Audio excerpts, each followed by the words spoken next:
Я очень не люблю говорить на русском, потому что я знаю, что на меня люди начинают смотреть. С этим языком сейчас связана определенная горечь, и она только растет.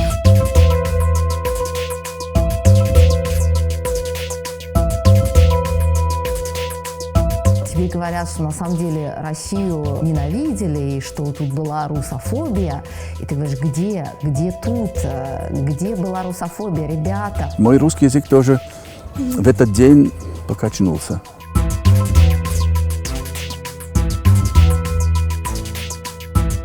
Если их приводить в воскресную школу, где какая-нибудь старая бабушка им там рассказывает про муху-цокотуху, то им быстро становится очень скучно. Я видела моих ровесников, которые теряли русский язык за буквально несколько лет. Пошло такое явление, как лень отвечать на русском.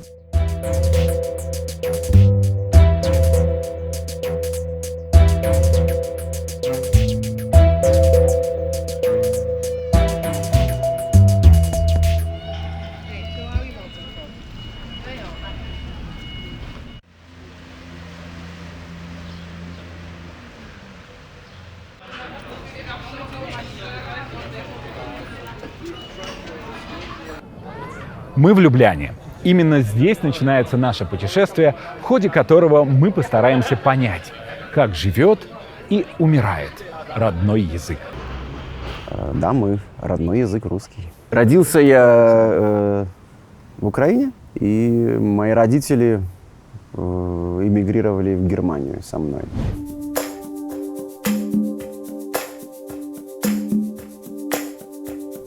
Поскольку как бы для моих родителей в то время, это 94-й год, очень было не очень понятно, что такое Германия, что там вообще все происходит, что там, какие там реалии. Повезли с собой в микроавтобусе как бы, ну, весь скарб нажитый.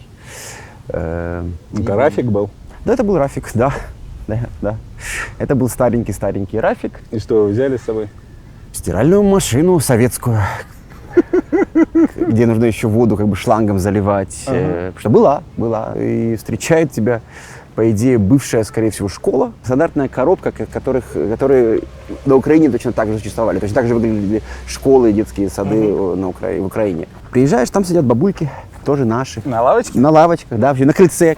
Есть крыльцо. С каждого боку сидят наши бабушки в халатиках, в цветочек. Сидят, обсуждают что-то. Получается, что как будто не уезжали.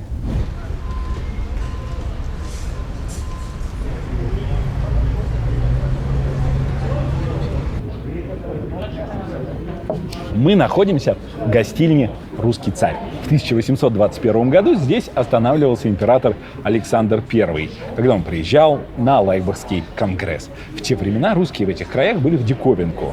А сейчас миллионы европейцев называют этот язык своим родным. Наши герои из разных стран. Они здесь родились и выросли, но при этом продолжают говорить по-русски. Некоторые, а некоторые уже нет.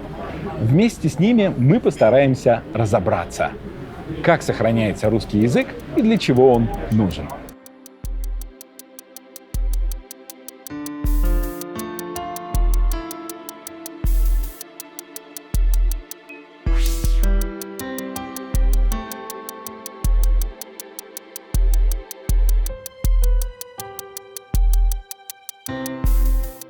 Находимся у нас в баре, это пивной бар в городе Прага, в центре района Винограды, на площади Ирж Господи Брат. Сейчас эта площадь очень популярная среди местных. Здесь есть прекрасные рестораны, клевые кофейни и пивные места сейчас. А кто их открывает чаще всего? Частично, но я думаю, что половина, наверное, открыта экспатами, а половина чешские.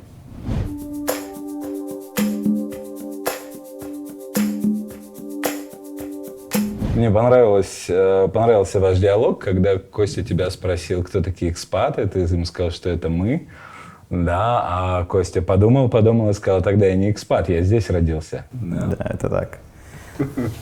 Ты себя чувствуешь здесь как дома? Да. Это твой дом? Да.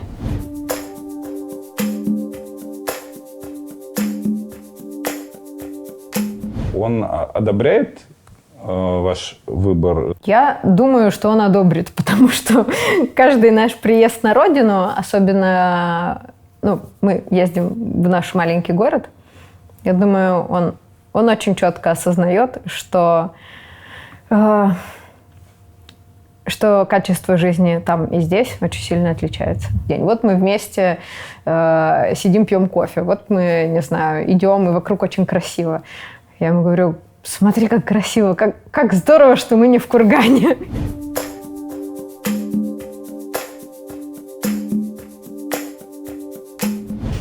Я крайне рада, я думаю, что это было лучшее решение, которое мы могли принять в своей жизни. Уехать из родного города.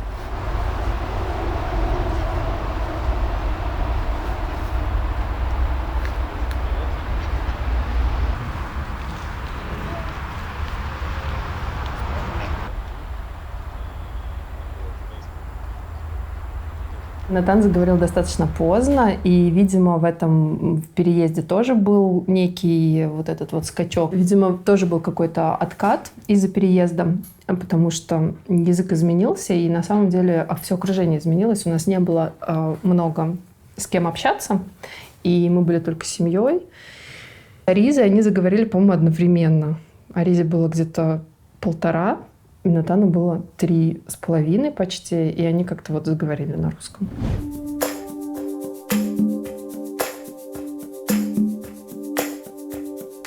Да, мы дождались, чтобы он заговорил, и он пошел в такой небольшой лесной садик. И там были прекрасные воспитатели, которые говорили, что он с нами не говорит. Когда он что-то говорит, мы его не понимаем. Но в целом мы вообще окей с этим. Мы как будто все нормально. И они выучили слово «молодец». И говорят: как его похвалить? Я говорю: молодец. И они потом, я слышу, где-то с горы бегут: молодец! Это было прекрасно. А потом как-то я даже не заметила вот момента, когда они начали говорить. Когда они начали вдруг говорить дома на чешском, в игре между собой. И я прям помню очень хорошо этот момент, когда они там играли в лего там, и что-то такое, да-да-да, что-то и на чешском игра пошла.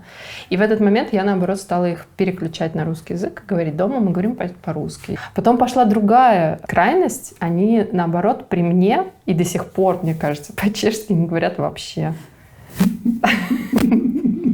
То есть, если мы приходим в ресторан где-нибудь, это обычно такое: я вот этот суп, закажи мне суп вот этот. И это так странно, что закажи сам, если ты говоришь по-чешски лучше, чем я. Сразу же, как только приехали в Чехию, сходили на курсы, где нам рассказали базовые вещи, теорию, грамматику. Потом несколько лет у нас не было возможности. Точнее, мы никуда не ходили, мы не были в среде активно. А когда мы открыли магазин и сами встали за бар, и там начали людям увлеченно рассказывать о том, что у нас такое прекрасное пиво, то язык в течение нескольких месяцев очень быстро подтянулся, потому что люди приходящие... Во-первых, потому что я, например, я готовилась к каждому дню, то есть какие-то фразы, которые мне... То, что я хотела рассказать, я заранее составляла себе там слова, выписывала. В общем, язык подтянулся очень быстро. Когда 10 часов, 12 каждый день разговариваешь, начинаешь говорить очень быстро.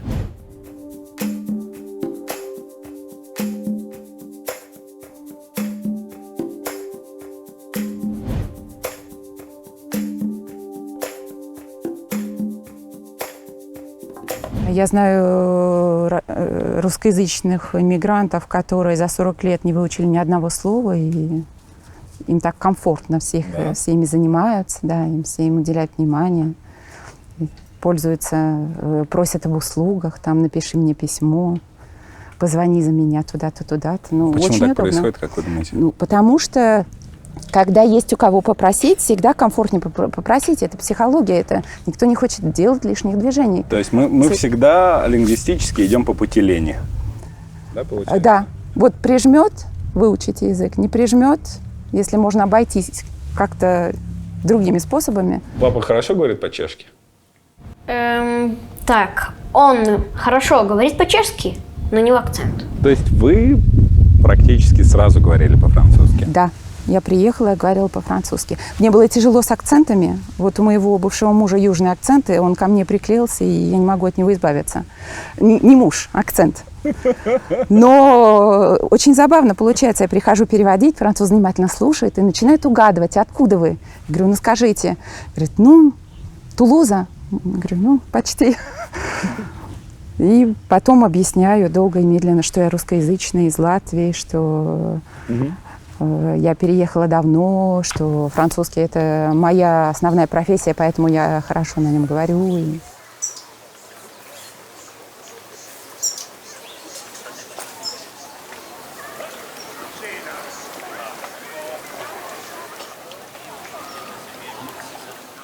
Моя диссертация называлась «Культурно-языковое поведение русскоязычных иммигрантов с ранним возрастом иммиграции». То есть я изучал людей, которые эмигрировали от 5 до 15 лет.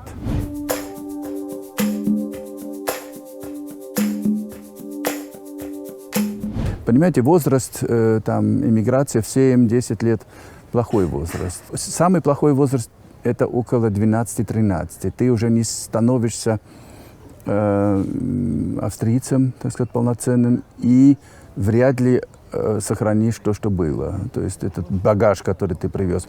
Хорошо эмигрировать совсем рано, тогда можно, во-первых, стать австрийцем, немцем полноценным и иметь возможность сохранить свой первый язык. Сталкивались ли вы с какими-то предубеждениями по национальному признаку?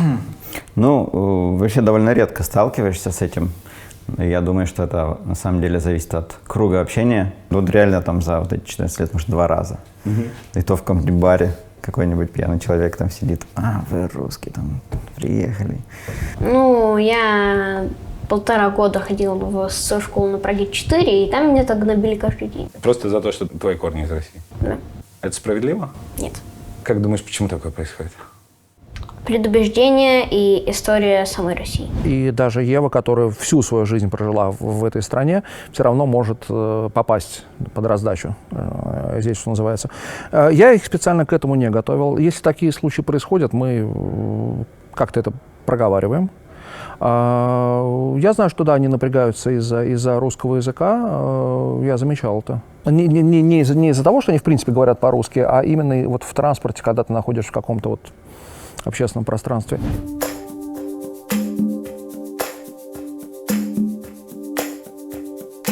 У меня были определенные напряжения с чехами. Причем один раз, наверное, только когда мне сказали, прям очень была какая-то ксенофобская фраза, которую я приводить не буду, но как бы я наплевал на нее в какой-то момент. Это как бы мы не должны позволять другим людям определять контекст нашей жизни. Ну, сказал и сказал. Обычно люди из школы, они даже не знали, что я не из Чехии, и когда я им говорила, то они очень удивлялись.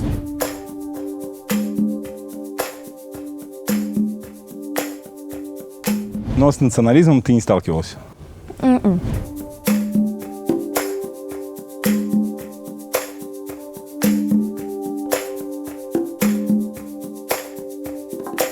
помнишь, каково тебе было интегрироваться в новое общество? Ну, вначале крайне трудно, радикально трудно, поскольку переехали мы в Восточную Германию. Это я уже говорил, что год был 94-й. Это значит, что советская армия только-только ушла. Стена упала, произошло освобождение от оккупаторов на тот момент. На тот момент так это воспринималось. И тут приезжает маленький 9-летний оккупатор. Где-то так, да, поскольку тогда для них, в общем, все это были все русские, как бы украинцы, татары, откуда угодно. Это все были русские, это все были, да, можно сказать, оккупаторы. Это отношение потом изменилось радикально в Германии. Ну, тебе приходилось драться? Безусловно. Пока мы еще жили в этом приюте, посещали школу, где было очень много тоже русскоязычных. Там было радикально плохое отношение, и там даже драться уже не помогало. Там просто все было очень плохо, поскольку у детей как бы накопился опыт с другими русскоязычными. Опыт был зачастую негативный, и поэтому отрабатывались на всех. В общем, были большие предрассудки. Тут тоже учителя пытались, но тут уже все как бы было, можно сказать, потеряно. А во второй школе буллинг продолжился? Можно так сказать, он был гораздо мягче, поскольку я все-таки был диковинкой, поскольку я был единственным иностранцем. Не то, что русскоязычным иностранцем на всю школу, это сейчас уже просто трудно поверить. Но на тот момент так и было. Скажем, не было такого массового буллинга, не было такой стены. Нет, у многих был интерес, я нашел многих друзей, я замечательно с многими общался, но все равно проблемы были. Часто были проблемы именно на почве того, что я иностранец, да, это присутствовало. Я думаю, не только. А что ты чувствовал? Ты чувствовал, что ты какой-то там неправильный? Я не чувствовал, что я неправильный, я чувствовал, что я другой. Я чувствовал, что я не являюсь частью этой группы, я чувствовал, что я не являюсь частью этого социума, что я там не в своей тарелке. А как ты сумел потом интегрироваться в немецкое общество? Ну, в первую очередь, я очень быстро выучил язык. И именно из-за того, что я был единственным иностранцем, это получилось довольно-таки быстро. Ну, я знаю, как ты говоришь, как реагируют носители немецкого языка на твою речь. У тебя, то есть, речь на уровне, там, не знаю, диктора центрального телевидения, прекрасная, с отличным словарным запасом и так далее. И то есть, это языка фактически тебе хватило, чтобы интегрироваться? Ну, это был первый шаг, это не только язык, но это был первый шаг, чтобы, наладить коммуникацию. И, скажем, чем меньше ты отличаешься, тем легче интегрироваться в этот социум.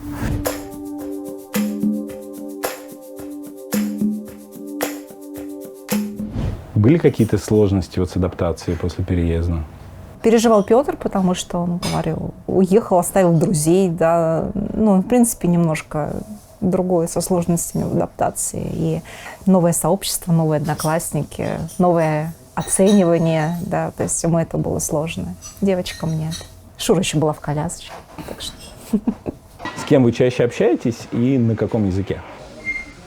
С моими одноклассниками и по-английски больше.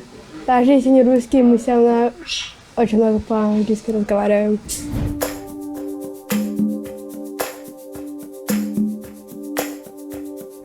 Кто твои одноклассники, из каких они стран? Есть из России, из Словении, из Украины, из Турции. Ты общаешься, получается, тоже в основном с международной тусовкой? Нет, у меня в последнее время тоже... Я в русской компании, я использую русский много.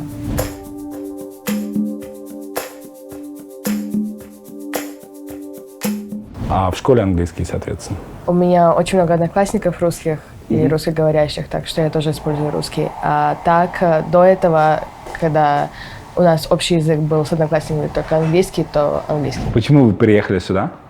Это его вопрос. То есть это не ваше решение? Нет, не наше. Мы тут никогда не были раньше, родители не знаю почему, но мы переехали сюда. Мы тут никогда раньше не были. Ну, вам нравится здесь? Да? Да. То есть вы, в принципе, решение родителей одобряете? Да. Разве ты бы не хотел, чтобы с тобой в жизни происходили события, которые тебе нравятся, но ты не знаешь, почему они происходят?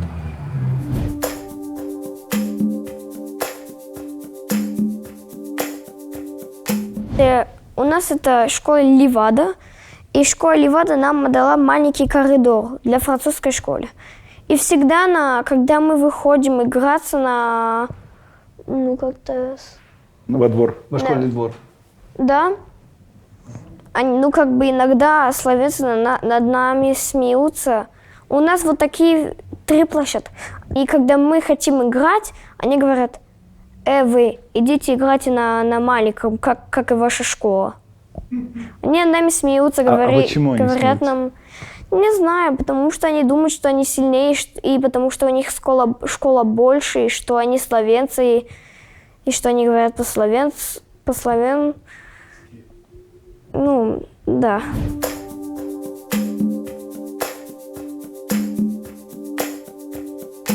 Это национализм, как ты думаешь? Ты знаешь, что такое национализм? Наверное, национализм — это когда ты не любишь людей, которые говорят на другом языке и которые из другой культуры. Да. Я думаю, что да, это вот это. Обидно? Иногда. Иногда, когда мы проходим мимо их, они говорят там: bonjour. Вот таким мерзким голосом.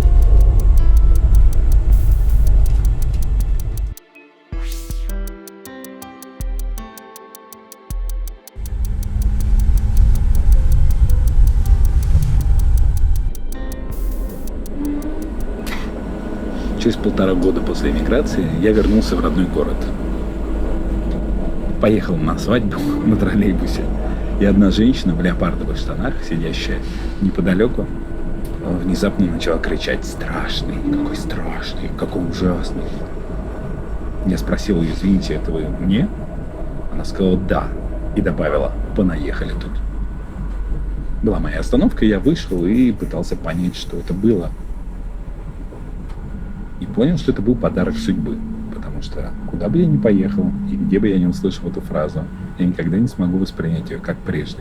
И справедливости ради нужно добавить, что никогда, ни разу за все время жизни в Европе ничего подобного я не слышал.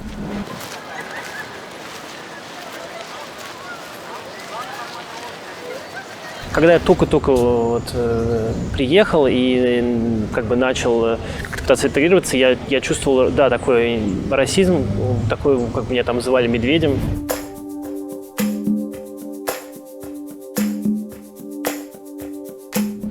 Вот что очень. Но это было в горах, как бы это такой достаточно частный случай, но мне очень сильно запомнился, он на меня повлиял. Когда там меня там не пускали, не хотели со мной играть. Но это именно в горах, там очень закрытые швейцарцы. В Женеве такого не было. Вот. И, в принципе, в частной школе там тоже было много очень иностранцев из разных стран, поэтому как бы там такого не было. Но более глобально, как бы потом у меня уже как-то формировались другие круги общения. Я как бы понял, что швейцарцы они очень спокойные такие, они тоже дружат с детства, и в их круг общения очень сложно попасть. То есть, если ты с ними с детского сада не учился, то как бы шансы, они... В принципе, Швейцария и Норвегия, они очень похожи в этом смысле. Мы с Агней это много обсуждали. Да, то есть очень сложно. Как бы у меня какие-то появились друзья, но это заняло годы, если не десятилетия. Вот, именно швейцарцы. И то это какие-то более такие творческие люди, там какие-то музыканты, которые тоже мне были близки. Но вот, конечно, да, такие швейцарцы, такие прямо, как сказать, более классические, какие-то там банкиры, я не знаю, там, как можно представить себе, то да, это непросто. Ну и, конечно, мне всегда не хватало какой-то душевности вот в этой швейцарской тусовке, какой-то такой, может быть, спонтанности и какая-то, да, русская душа, она всегда мне была близка очень. Ты закончил одну из самых престижных местных театральных школ, если я не ошибаюсь. Скажи вообще, то есть чувствуется ли, что ты не местная, что ты учила там язык в школе? Например, когда я играю, в принципе, я без проблем говорю на французском. Правда, конечно, я думаю, что у меня во всех языках есть немножко такая маленькая штучка такая, знаешь, немножко, которая вылазивает в какой-то моменте. И что-то такое: подожди, а ты откуда? Знаешь, вот. Так что, может быть, иногда там можно услышать... Когда это изюминку тоже. Да, мне тоже кажется, классная маленькая штучка, которая вылазивает.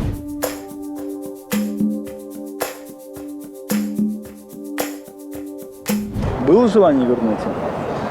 Знаешь, в один момент было, когда я попыталась здесь включиться как-то в академическую среду. Дело в том, что я преподавала в РГГУ, когда жила в Москве, работала в Институте славяноведения.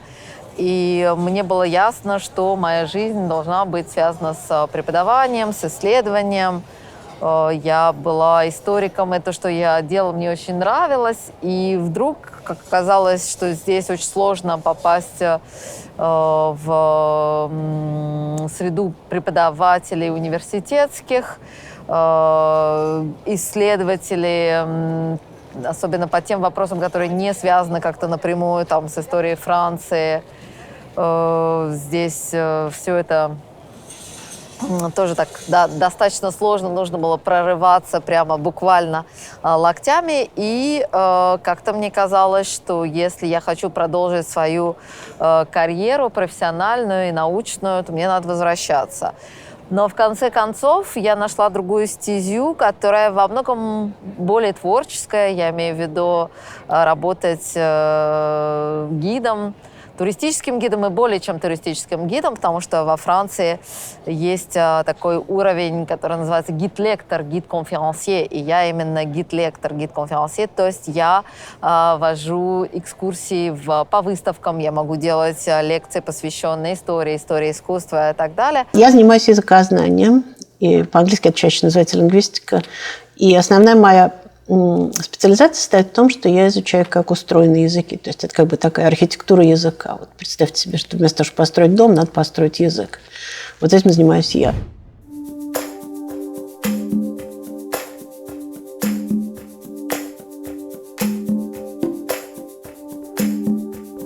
Ближе к тому, о чем мы, наверное, будем говорить, я занимаюсь последние лет 20 тем, что называется языками наследия. По-английски это называется heritage languages. И в русский язык уже проникло такое неблагозвучное сочетание языки херитажников или херитажные языки. Ну, правда, многие русские носители возражают против этого. Но возражать против языка – это все равно, что спорить с погодой. Так что я занимаюсь тем, как на языке своей семьи говорят люди, которые живут в какой-то другой доминантной среде, скажем, в Америке живут там русские, корейцы, японцы, как они помнят или не очень помнят язык своих родителей. Ну, вот коротко это, наверное, можно суммировать как то, что я пытаюсь понять, что остается, когда все забывается. И выясняется, что не все забывается. Важно ли человеку с точки зрения самоидентификации, просто для того, чтобы чувствовать, и, может быть, это уже не вопрос из области лингвистики, но важно ли ему просто для того, чтобы чувствовать себя каким-то цельным, гармоничным человеком, знать язык своих родителей, например? Мне кажется, это очень индивидуальный вопрос, потому что это зависит от конкретного человека, это также зависит очень от культуры. Вот, скажем, в Америке, 60 лет назад все были американцами. Сейчас стало очень модно быть тем, что называется американец через дефис. Там испанский американец, я не знаю, французский американец и так далее. И вот здесь как бы ассоциация со своей семьей, с тем, что было раньше, очень важна. Но очень часто люди считают, что если они знают 3 слова на языке, на котором говорил дедушка, то они уже на этом языке говорят. Это некое такое приятное заблуждение. В связи с тем, что Саша у бабушки в Авиньоне, я не могу ей задать этот вопрос. Хотя, конечно, был бы рад видеть ее здесь. Как ты думаешь, она ощущает себя француженкой прежде всего? Она, я думаю, ощущает однажды, но это было, ей, наверное, было лет 10-11 тогда, и в разговоре с каким-то таксистом, значит, таксист выясняет, что она родилась в России, но что у нее папа француз, мама русская, что она выросла во Франции. Таксист настаивает: ну ты кто, русская или француженка? И она говорит: я и русская, и француженка. Не, ну так не может быть, так не бывает. Ты все-таки больше себя кем ощущаешь?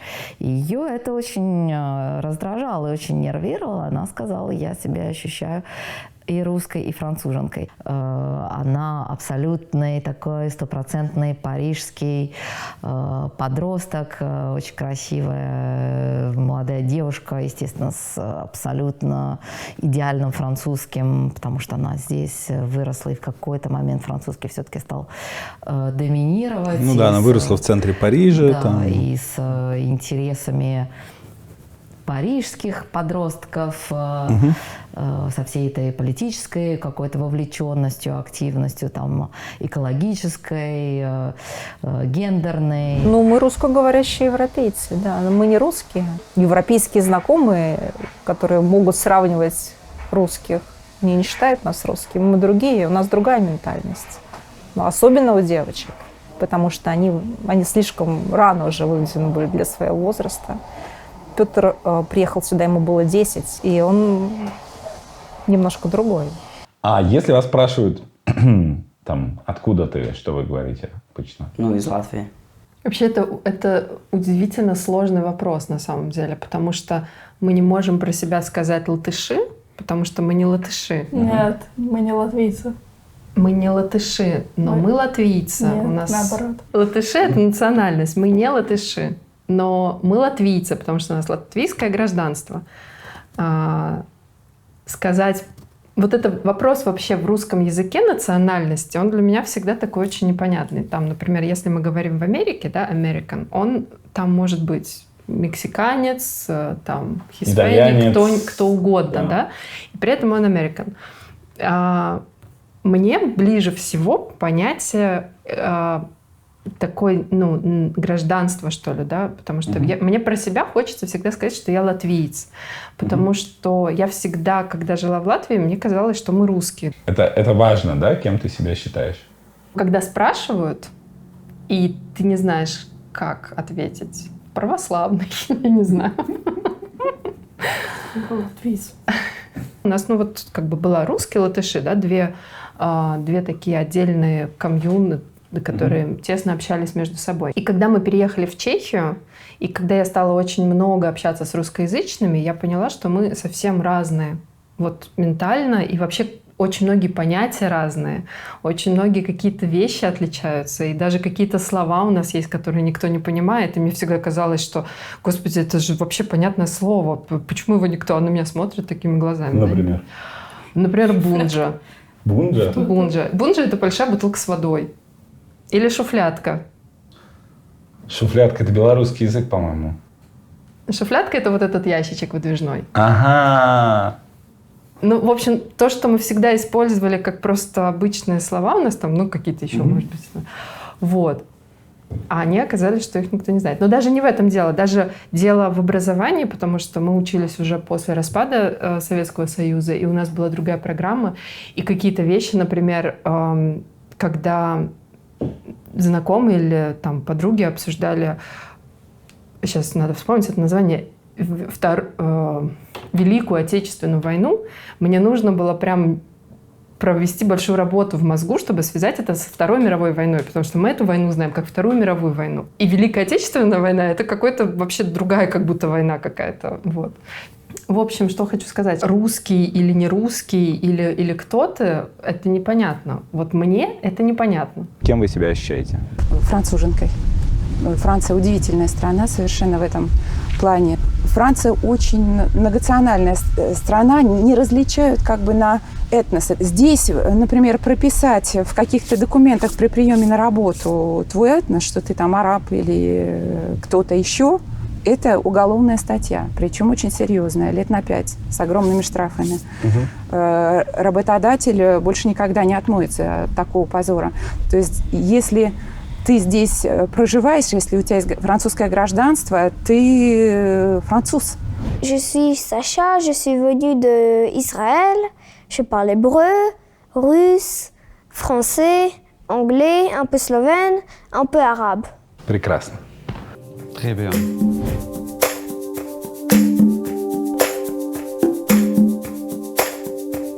Меня зовут Соланж Карле.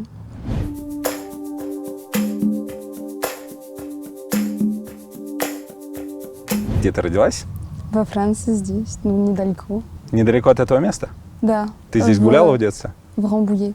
Да, я живу здесь, я жила здесь 90... Нет, 1,10. 1,10? А с 10-го? Да. Ага. Году. С 2010 года? Нет, или с 2000-х? Я жила здесь, всю мою жизнь, и у меня 1,10 году. Здесь. Тебе 10 лет? Как сказать? 19. 19? Да, 19. 1,9, да, супер. А ты ощущаешь себя француженкой? Да. Do you feel different sometime, I don't know, from the other your schoolmates? Yeah, not different in a bad way, but I have something that they don't have.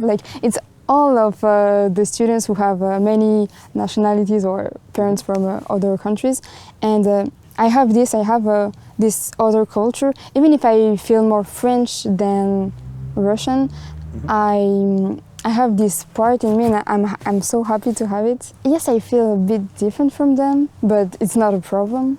А вы кем себя считаете? А я говорю, я родилась в России, но я живу в Словении. Ага. Потом еще обычно объясняю, что я плохо говорю тоже по-русски, потом мы просто говорим по-английски, потом это становится лучше и удобнее. Я русская. Так сложилось. А как вы себя самоидентифицируете? Я говорю, я из Норвегии. Окей, Вот. так проще.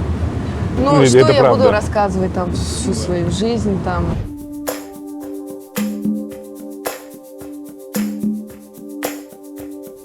Очень интересный вопрос, он достаточно такой у меня, он менялся. То есть я сначала, когда я рос в Швейцарии, я говорил, что я из Швейцарии, потому что мне очень хотелось быть полностью интегрированным в швейцарскую культуру, и в то же время, потому что я чувствовал расизм определенный со стороны швейцарцев. Да. И я даже поменял свое имя, я стал Мишель, когда я получил швейцарский паспорт вместо Михаил.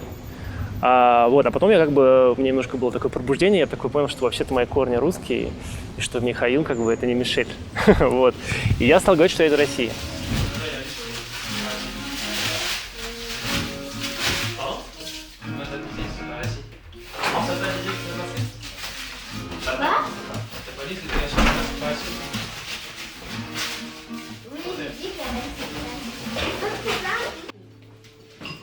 Сколько у членов вашей семьи? Сложно сказать, потому что у нас 6 детей общих, из них 2 последних живут с нами, еще мы приемная семья, и у нас в данный момент 4 приемных детей, которые живут с нами.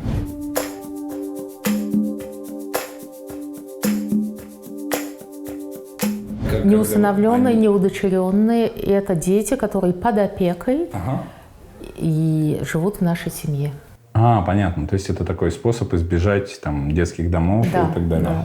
Потому что здесь во Франции политика много лет уже против детских домов и за семейное проживание.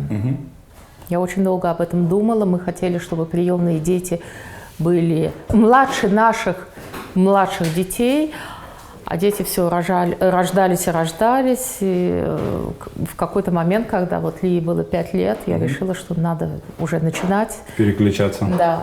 И мы стали принимать детей. А есть число, сколько уже прошло через вас? 55. 55? Большинство этих детей говорит по-французски? Да, иногда попадаются дети, которые не говорят на французском языке, иногда нет общего языка. Пробовали ли вы говорить с ними по-русски? Не знаю, нужно ли это было, и уместно ли, и вообще? Был один случай, к нам попала маленькая девочка, 3-летняя, и она прожила у нас 1,5 года. Она вначале выучила русский язык, а потом стала учить французский язык. И было очень кайфно. Очень кайфно, да. Такая русскоязычная малышка, темненькая. Да. А родной ее язык первоначальный был голландский. У него возникает вопрос уже несколько лет о самоидентификации. Я чех или я русский? И я ему говорю, что ты человек русской национальности, у тебя родители русские, ты родился в Праге. Дальше разбирайся сам. То есть национальность у тебя русская, но нельзя сказать, что ты русский человек до мозга костей, потому что у него есть все равно большие пробелы в какой-то части российской культуры, например. Ну, то, что невозможно вплести в жизнь, живя просто в другой стране. Так же, как и у нас, например. То есть мы смотрим какой-нибудь условный новогодний огонек, да, «Чао 2020», и слышим вначале от друзей из России: посмотрите, там вообще так здорово все сделали, классно, весело. И мы включаем. Понятно, какие-то шутки там между конферансье мы считываем, но когда начинаются песни, на 3-й песне я начала гуглить вообще, кто это, о чем они поют, и где надо смеяться. На 4-й мы выключили, потому что для нас мы уже настолько далеко от того, что в эфире звучит в России, что люди слушают, что нам это непонятно. Это плохо, то, что этот разрыв растет? Нет. Это естественно? Я думаю, что это нормально. естественно, и это совершенно нормально. За 10 лет можно абсолютно потерять связь с родиной. Да? Да. Ты ощущаешь себя русским? Да. Я родился в Германии, но папа у меня француз, и мама немка. Да, и они нас воспитали уже в 2 языках. И мне показалось, что это богатство.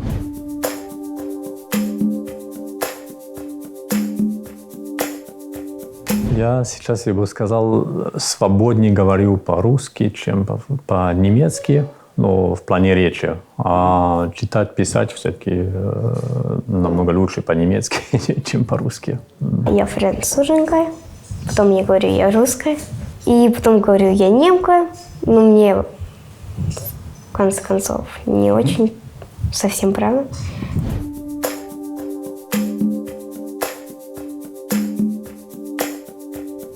А ты себя ощущаешь русской? То есть ты, когда приезжаешь в Россию, у тебя есть ощущение, что вы на одной волне с людьми, которые там? Ты знаешь, я больше себя, наверное, ощущаю русской, когда я здесь, во Франции. Но я просто чувствую здесь, что я немножко другая, что у меня немножко немножко другое мировоззрение. А вот в России, особенно в последние годы, каждый раз, когда я приезжала, к сожалению, я чувствовала, что я все больше и больше как-то отдаляюсь, и что мне все более и более сложно принимать какие-то вещи, соглашаться с какими-то вещами, с обыденными, с какой-то ксенофобией, бытовой ксенофобией, с гомофобией и так далее. И когда мне друзья спрашивали в России, у тебя есть друзья геи, правда, у тебя есть хорошие друзья геи? У меня есть прекрасные, замечательные друзья геи, лесбиянки и так далее, которые, то есть это мне даже странно, потому что я не разделяю друзей своих по этому принципу. Разные ли мы, когда мы говорим на разных языках? Да, несомненно, да.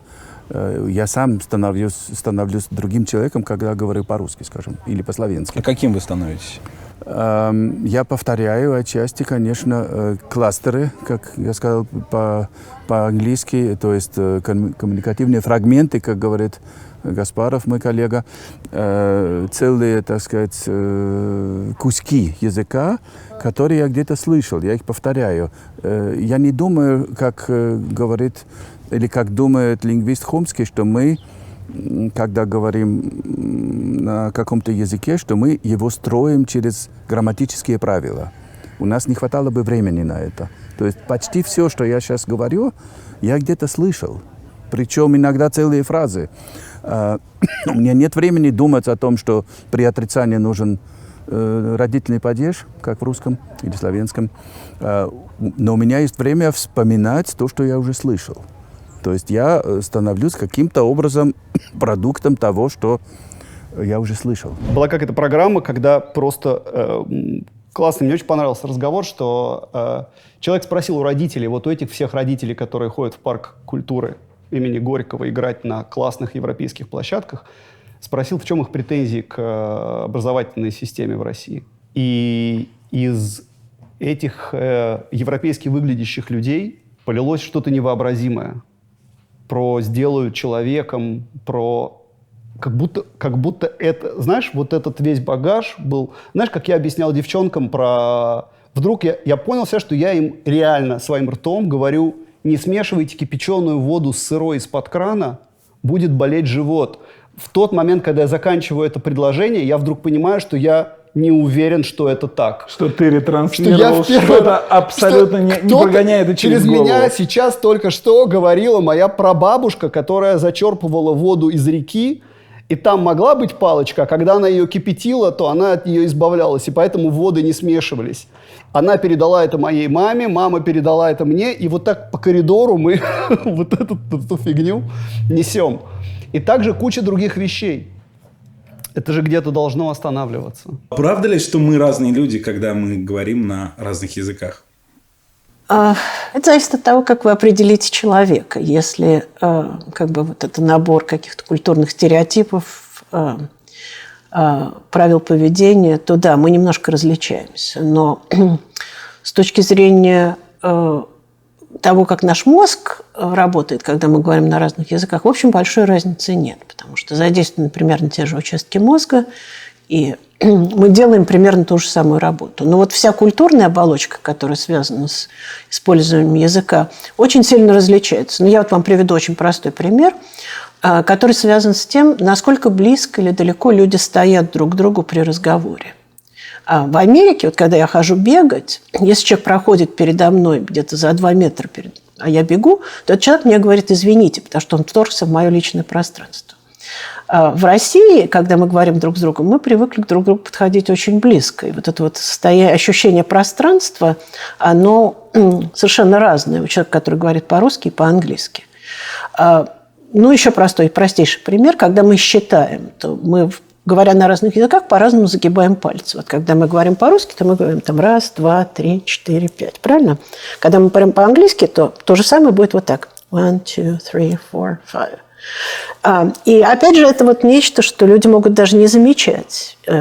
Многие билингвы делают все то же самое на обоих языках. Но вот это вот некое такое проявление разности. То есть оно даже не столько в самом языке, а в каких-то языковых привычках. Как я общаюсь с людьми, весьма различается от языка к языку. Скорее всего, в немецком самый богатый словарный запас. Опять-таки, я же говорю, это язык, на котором я привык работать, обсуждать. В немецком я более дипломатичный, более прямолинейный, как бы. А в русском ты такой достаточно демократичный? Не знаю, демократичный, по-моему, как бы я чуть более приземленный. Могу сказать, что мне сигнализировали снаружи более как бы анималичный, в общем, более такая сила. Животным, да. Больше сила именно вот какой-то вот жизни. Моджо, да, спасибо, да. Так и есть, да. Что вот мой моджо скорее больше там. Ошибка считать, что мы думаем на языке. То есть, вот, скажем, мы с вами думаем по-русски, а там кто-то думает по-испански. Мы все думаем на каком-то, пользуясь каким-то абстрактным кодом, и даже для этого есть название. Lingua mentalis был такой американский философ Джерри Фодер, который, в общем, очень много над этим работал. А тот язык, на котором мы говорим, уже облекает вот эти символы, которые в нашей голове имеют место, в некоторые слова. То есть ошибочно думать, что мы думаем на конкретном языке. Ну, естественно, язык всегда присутствует. Там мы видим сны, нам кажется, что во сне там кто-то говорил на каком-то языке. Или там, если нам больно, то обычно мы ругаемся или кричим на том языке, к которому больше всего привыкли. Вот я больше, наверное, пользуюсь английским, но если мне на ногу упадет кирпич, то, наверное, первые слова, которые мне придут в голову, будут не английские, а хорошо известные нам всем русские слова. Lingua mentalis, вы сказали. Значит, идея такая, что мы, когда мы думаем, вот то, что называется нашими мыслями, это просто соединение каких-то символов и каких-то понятий, и они образуют некие иерархические структуры, но эти иерархические структуры не выражены словами конкретного языка. И потом нужна дополнительная операция, которая берет вот эти вот понятийные структуры и переводит их в конкретный язык. То есть мы как бы являемся переводчиками для самих себя. То есть все, что я думаю на таком языке, и я думаю на таком языке, это миф. Но это не миф, на это наложено много всего. Вот мы с вами там приводили какие-то идиоматические выражения. Там, скажем, для русского человека будет одно идиоматическое выражение, для там, поляка будет другое. Все это есть, но просто это не главная составляющая того, как мы думаем.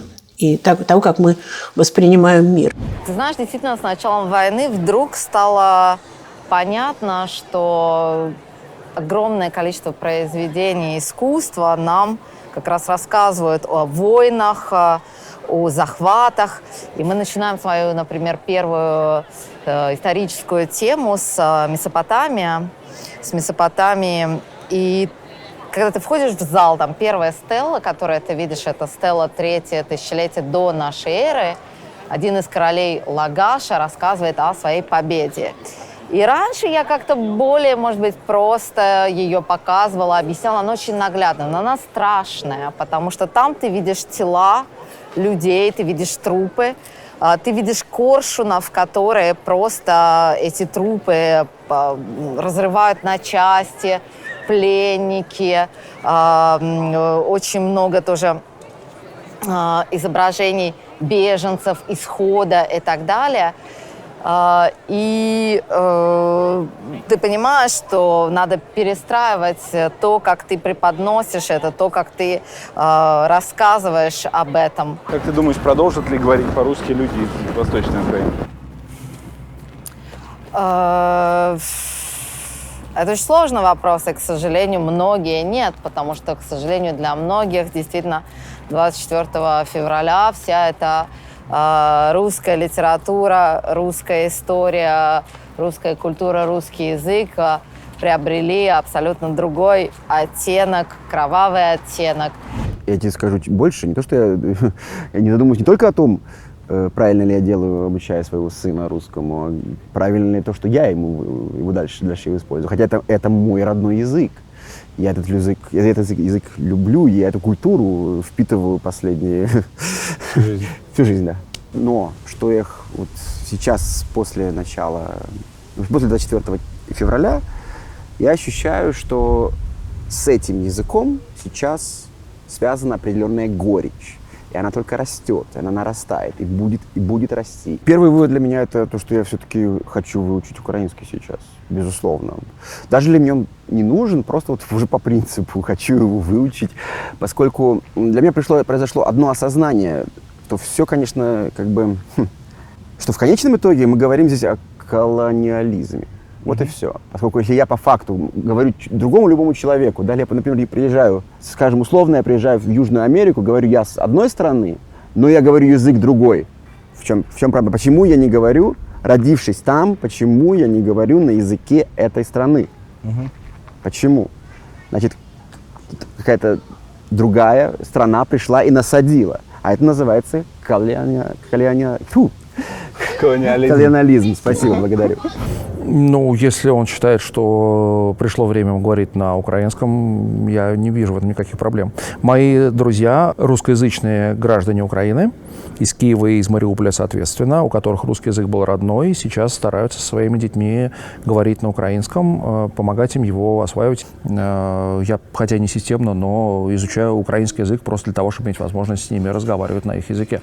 И это будет просто моя дань уважения этим людям и их языку. И возможность сохранить с ними контакт и избежать какой-то определенной боли в этой коммуникации. Если им так комфортнее, а мне это не сложно, почему бы так не сделать? Знаешь, что у меня один знакомый выложил фотографию из одного тернопольского бара на прошлой неделе. И там при входе в бар висит объявление.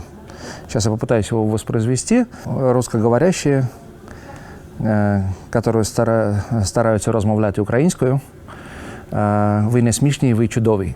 То есть, это, извините за акцент, сразу у меня такой странно русский, чешский, но то есть, если вы пытаетесь говорить по-украински, вы не смешные, вы чудесные.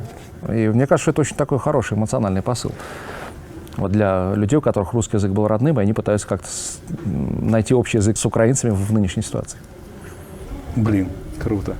Ну вот, возвращаясь к вашему вопросу о людях, которые выросли, скажем, в двуязычной среде, даже если они мало говорили по-украински, они, несомненно, этот украинский язык слышали. И сейчас очень многие люди, которые выросли с доминантным русским языком, но при этом в фоне у них был украинский, они, конечно, хотят перейти на украинский. Это, в общем, очень понятно. Это чисто эмоциональный ответ на тот кошмар, который сейчас происходит. И я думаю, что таких людей будет много, и будет все больше и больше интереса к украинскому языку. Более того, я думаю, что это хорошо еще для ученых, которые занимаются этим языком, потому что русский язык всегда в лингвистике доминировал.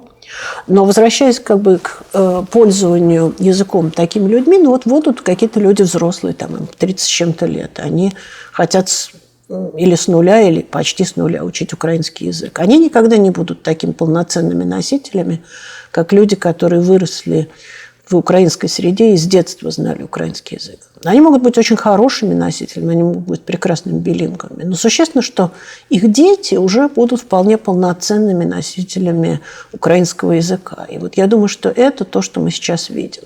Очень конкретный пример, который можно привести, это становление иврита в Израиле. Но даже начнем не с Израиля, а с Палестины. Потому что когда Бен Егуда приехал в Палестину, в общем, иврит существовал, на нем говорили царики в Тиверии, но это не был языком такого постоянного общения. И Бен Егуда железной рукой привел все это еврейское население, значит, к пользованию ивриту. Люди говорили на иврите не очень охотно, но их дети выросли и прекрасно говорят на иврите. И сейчас уже вот этот вот израильский иврит, который совершенно не похож на библейский, живет и торжествует. Да, вот это еще другое дело. Это не мы. Здесь, в этом доме, в данный момент живет семья. Они беженцы из России. Насколько русскоговорящие в Париже помогают беженцам, собирают гуманитарную помощь? Мне кажется, сильно. В моем окружении практически все помогают. Почти все. Да. Волонтерят, помогают деньгами, как-то вовлечены, да. В моем окружении, мне кажется, каждый что-то делает. Что там посильное что-то. В плане там волонтерства, особенно в самом начале. У меня есть компания, которая организует мероприятия для русской общины. Мы как бы переключились после этого на помощь беженцев в Швейцарии. Но я знаю, что в Париже, да, что есть, конечно, да, там организации и помощи и украинцев, которые сюда приезжают, и также помощь, которая посылается в Украину. Я из своих личных знакомых ни в ком не разочаровался, и удивительным образом десятки людей сразу же, не сговариваясь, объединились, и, ну, помимо того, что были какие-то там политические демонстрации, было очень много практической помощи. То есть кто-то приезжал на вокзал, помогал беженцам, кто-то сделал в Фейсбуке комьюнити, куда могли просто беженцы писать, нам нужны одеяло, сковородки, еще что-то, там детские коляски, вот мы здесь живем, и просто мы организовывались, и там через час, через два мы собирали деньги, быстро покупали, все привозили им. Чем еще ты занимался? Я некоторое время помогал одному шелтеру, который недалеко от моего дома. Ну, не то, что это была очень большая помощь, но я просто, когда у меня было свободное время, я приезжал, говорил: ребят, что вам нужно? Потому что все-таки механизмы централизованной помощи, они опаздывали, а какие-то вещи были нужны прямо сейчас. Не знаю, там, загородку для младенцев, чтобы они могли там играть, или даже просто помочь им какую-то мебель расставить, скрутить кровати, чтобы люди могли просто спать. Я вот в несколько шелтеров приезжал, вот мы собирали вот эти двухъярусные кровати, потому что люди должны были через день, через два приехать, и им нужно было хоть как-то где-то ночевать. Я чувствовал какую-то ответственность, да, какое-то чувство вины, стыда за свое правительство. Я ходил на выборы, но, конечно, не голосовал за Путина, да. Но все равно это правительство подсознательно считаешь своим. Ну, это моя страна, как бы, и да, я отличаю правительство от людей. Ну, конечно, я считаю, что это огромная трагедия. Для меня, конечно, это очень-очень-очень тяжелый вопрос и болезненный вопрос. И особенно с учетом того, что еще раз, например, тех детей, которых мы собираем, а у нас около 50 детей, которых мы собираем на занятия в Лувре, там дети отовсюду, там дети, половина практически из Украины, из России, из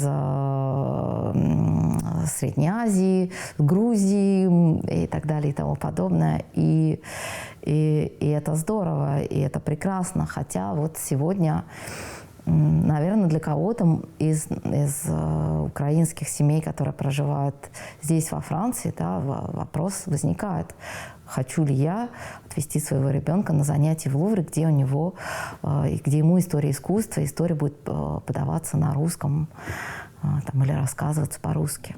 Я иду в 3 лагеря русских. Один самокат, второй колобок, вот такие имена, а третий без имени, мне кажется. С лагерями возникли сложности. То есть первый лагерь, который мы сделали после 24-го, был как раз вот сразу после 24-го, то есть через неделю, через несколько дней. И главный организатор, она разослала мейл всем, кто записался, и сказала, что мы организаторы, у нас политическое мнение против войны. Мы против войны. Если вы не согласны с нашей позицией, не приезжайте в лагерь. Вернем деньги без проблем, но мы... Вот такая наша позиция. Вот, и мы озаботились по поводу нашего следующего лагеря. Я была за то, чтобы сделать как в февральском лагере, просто сказать, что если вы не на нашей позиции, пожалуйста, не приезжайте. Проблема, что одна из 3 организаторов наших, у нее старший сын и муж смотрят телевидение и, соответственно, на стороне Путина. И мы решили, что мы просто запретим политические разговоры в лагере. Как это будет выглядеть, я не знаю, потому что, опять же, будут беженцы из Украины. Мы должны говорить, что мы против политических дискуссий. А по-настоящему-то мы не против политических дискуссий, мы против людей, которые будут высказываться за войну. В этом проблема, потому что мы не можем запретить украинским беженцам говорить о своем опыте. Вы идете на компромисс сейчас? Я считаю, что мы не имеем право, что морального права сказать людям, что если вы не поддерживаете наши политические взгляды, то вы не должны ехать в лагерь. Потому что это нарушение, это такая же дискриминация. Да.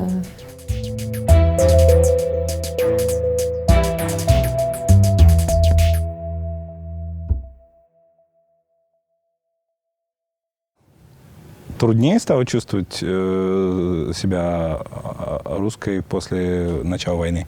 Ну, мне точно стало более неприятно, когда я еду в трамвае или в метро, говорю по телефону, если мне там мама позвонит. И я очень не люблю говорить на русском, потому что я знаю, что на меня люди начинают смотреть. И очень это неприятно, и потом мне неприятно, поэтому это, не очень красиво. Но у нас приезжали дети из Украины к нам в школу, потому что они с нами учились. Я иногда боялась им говорить, что я знаю русский из-за того, что я из России, потому что я не знаю, какая у них будет реакция. Но когда большинство из них уже это знает, и они в порядке, они же не знают, что я с этим нет какого-то дела. А почему люди в трамвае могут странно смотреть?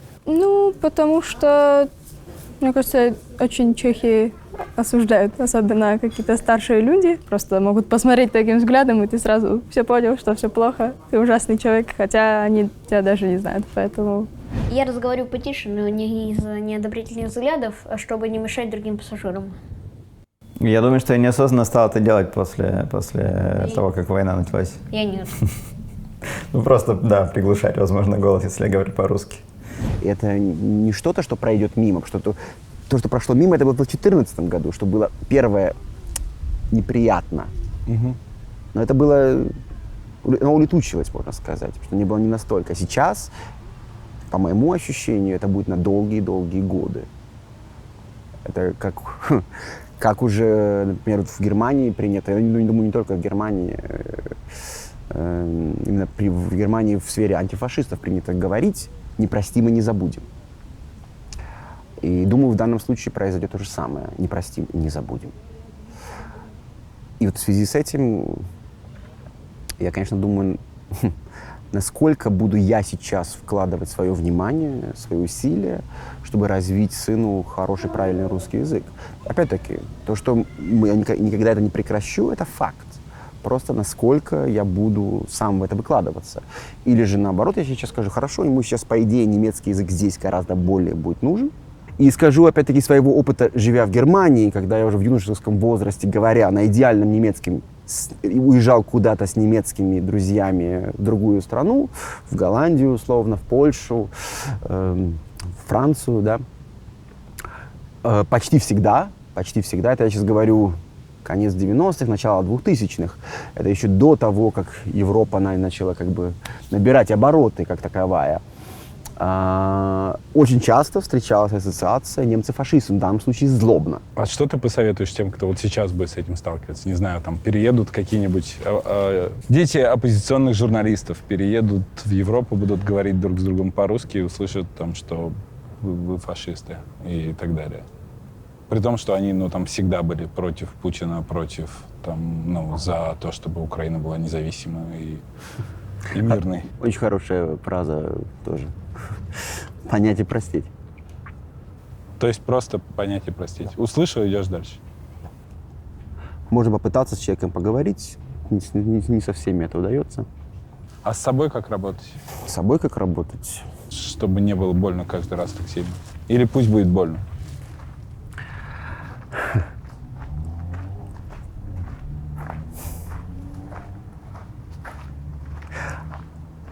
по-моему, не больно не будет. Оно неприятно. Когда тебя, скажем так, для тебя из-за любой другой причины, по признаку языка, по признаку одежды, по признаку внешнего вида, тебе кто-то что-то говорит, это неприятно, это болит. Просто, скажем так, возможно, сейчас не настолько принято там сказать вот там толстуха, да, или там, ну, по другим признакам это сейчас абсолютно не принято, но из-за наболевшего, из-за высокого накала эмоций, именно сейчас, во время войны, этот порог сдержанности, он очень низок именно в плане языка, да, в плане культуры языка, откуда-то. Для меня это тема русского языка и русской культуры вдвойне, наверное, болезненна. Почему? Потому что в последние буквально пару лет до начала войны в Париже было столько русских событий, было просто какая-то невероятная, не знаю, весна, какая-то невероятная оттепель, потому что у нас были прекрасные просто выставки, которые побили рекорды, которые просто побили рекорд вообще по выставкам за всю историю там, Парижа. Это была выставка коллекции Щукина. Люди стояли в 5 утра. Потом у нас была выставка Репина сразу после ковида, которая открылась. И я водила экскурсии для французов на французском языке. И все выходили вот с такими глазами в пол-лица. Дягилевские сезоны, естественно, был целый там цикл балетов в опере, и мы закончили с Сашей 21 год в декабре в опере, где мы смотрели «Весну священную», практически вот в этой первоначальной постановке. И это было все настолько, все было так здорово и так приятно, и вдруг ты получаешь просто такой, я не знаю, вот эту шоковую волну, ну, во-первых, от того, что просто война, и от того, что тебе говорят, что на самом деле Россию ненавидели, и что тут была русофобия. Говорят, что, оказывается, тут все ненавидели Россию, русский язык, русскую культуру, и ты хочешь донести, что нет, это, конечно, не так, но, конечно, тебя никто не слышит, или почти никто, то есть глаз вопиющего в пустыне. Как вы думаете, что произошло с русским языком 24 февраля? Да, в том числе и с моим. То есть мой русский язык тоже в этот день покачнулся, если можно так сказать. Что произошло? Объективно ничего не произошло. Понимаете, когда Томас Манн эмигрировал, и Пауль Целан в Черновцах писал свои стихи о том, что его родители погибли в Освенциме, они писали по-немецки, и они ничего плохого в этом не видели. И Томас Манн, и Фейхтвангер, и, не знаю, масса других немецких писателей, Ремарк, Брехт, они все продолжали культивировать немецкий язык. Томас Манн даже сказал, что немецкая культура там, где я нахожусь. То есть die deutsche Kultur ist dort, wo ich bin. И это его выбор. И я думаю, те, которые не украинцы, а которые в России, и думают, так сказать, прогрессивным каким-то образом и осуждают эту страшную войну, они должны, и у них-то почти выбора нет, у них нет другого языка, а что перестать говорить.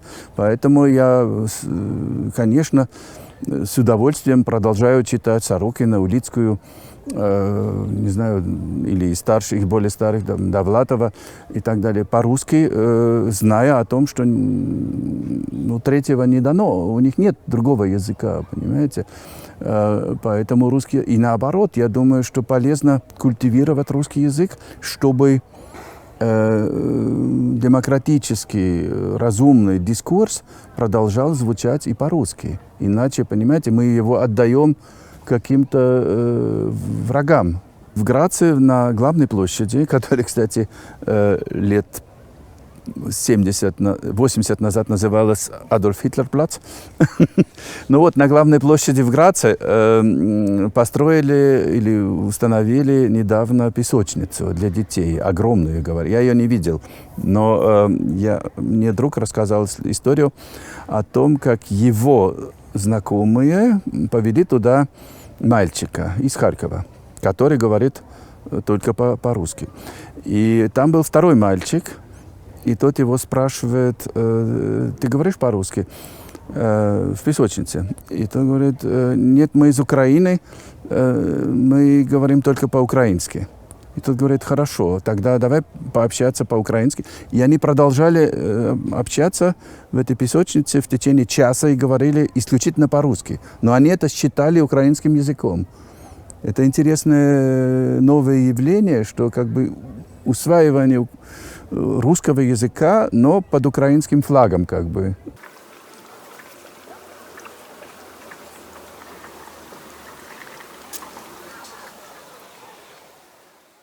Вот там вот, например, Наполеон Бонапарт.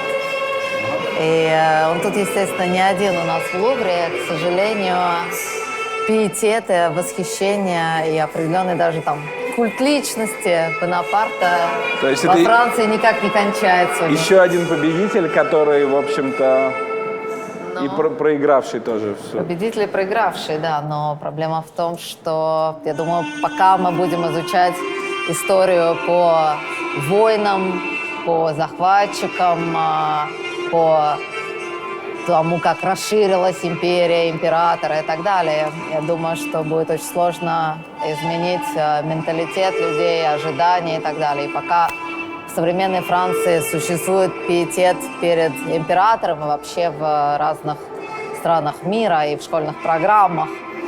А почему надо изучать историю, если не по войнам?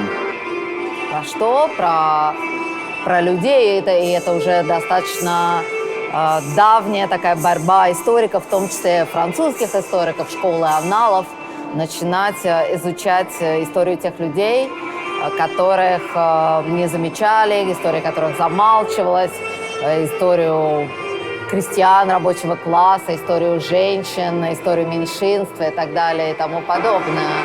То есть история должна быть человекоцентричной, чтобы войн стало меньше? Конечно, абсолютно. Я думаю, что история изобретений, история открытий, история социальных движений.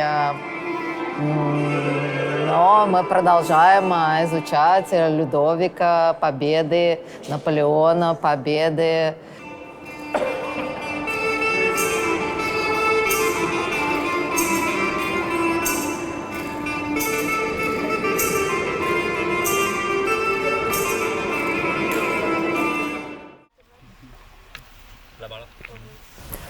Для меня передать русский язык детям – это очень важно. Это часть моей культуры.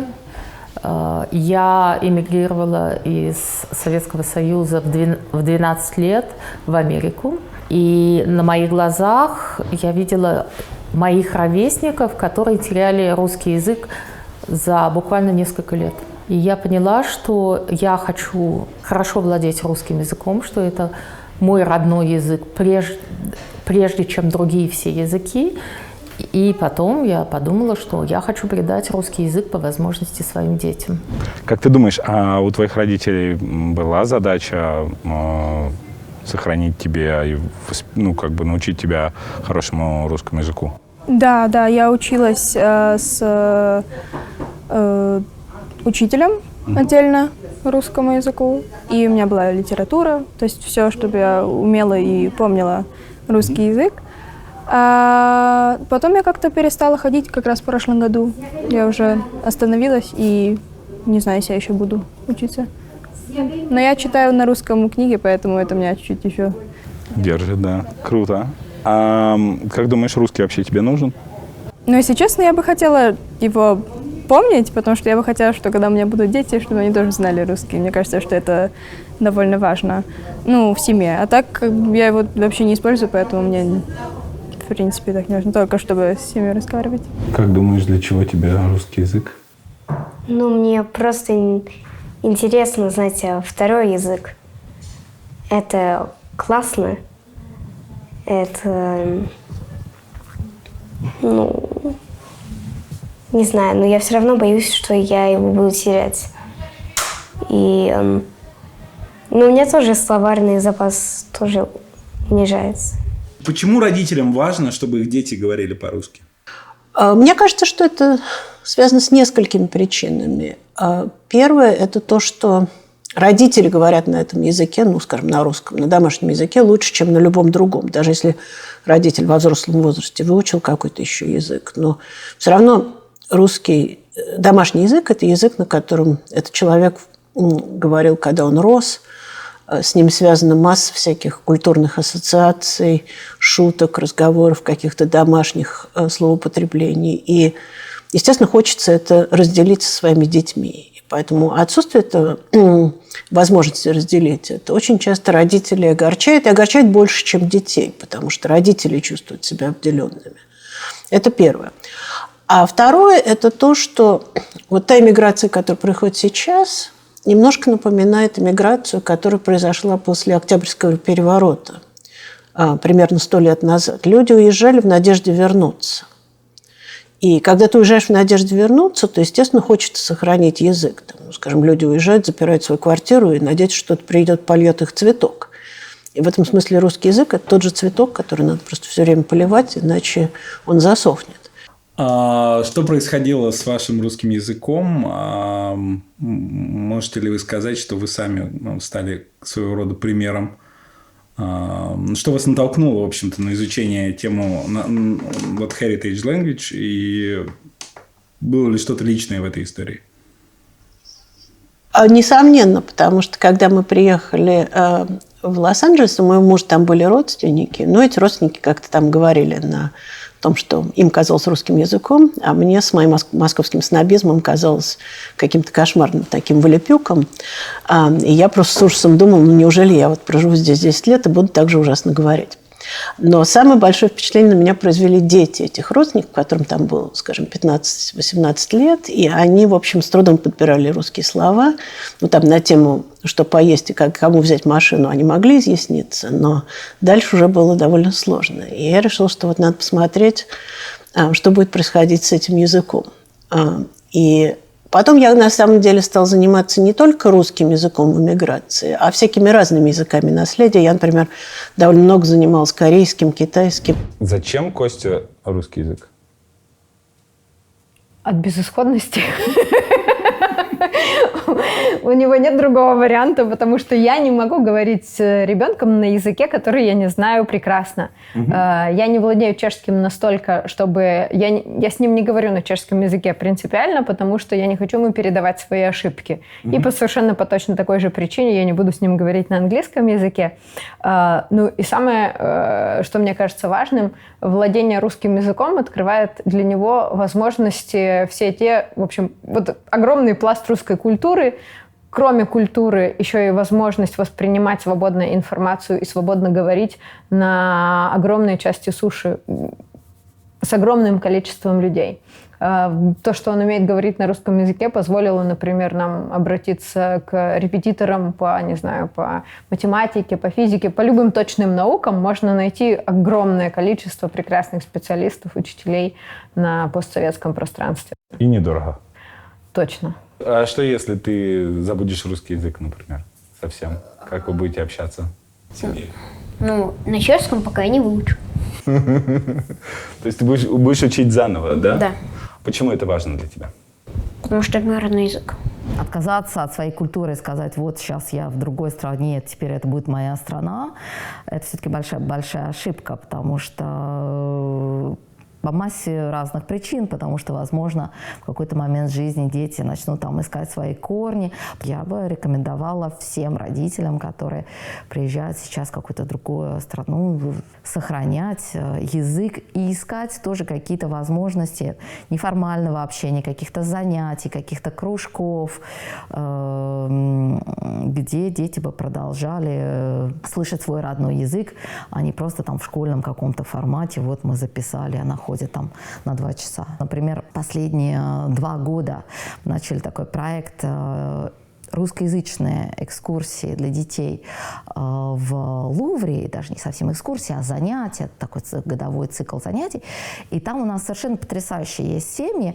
У нас есть семья, для которых 2 мальчика, для них русский фактически родной. Если не путаю, мама из Узбекистана, папа из Казахстана. И они оказались во Франции, уж не знаю точно как.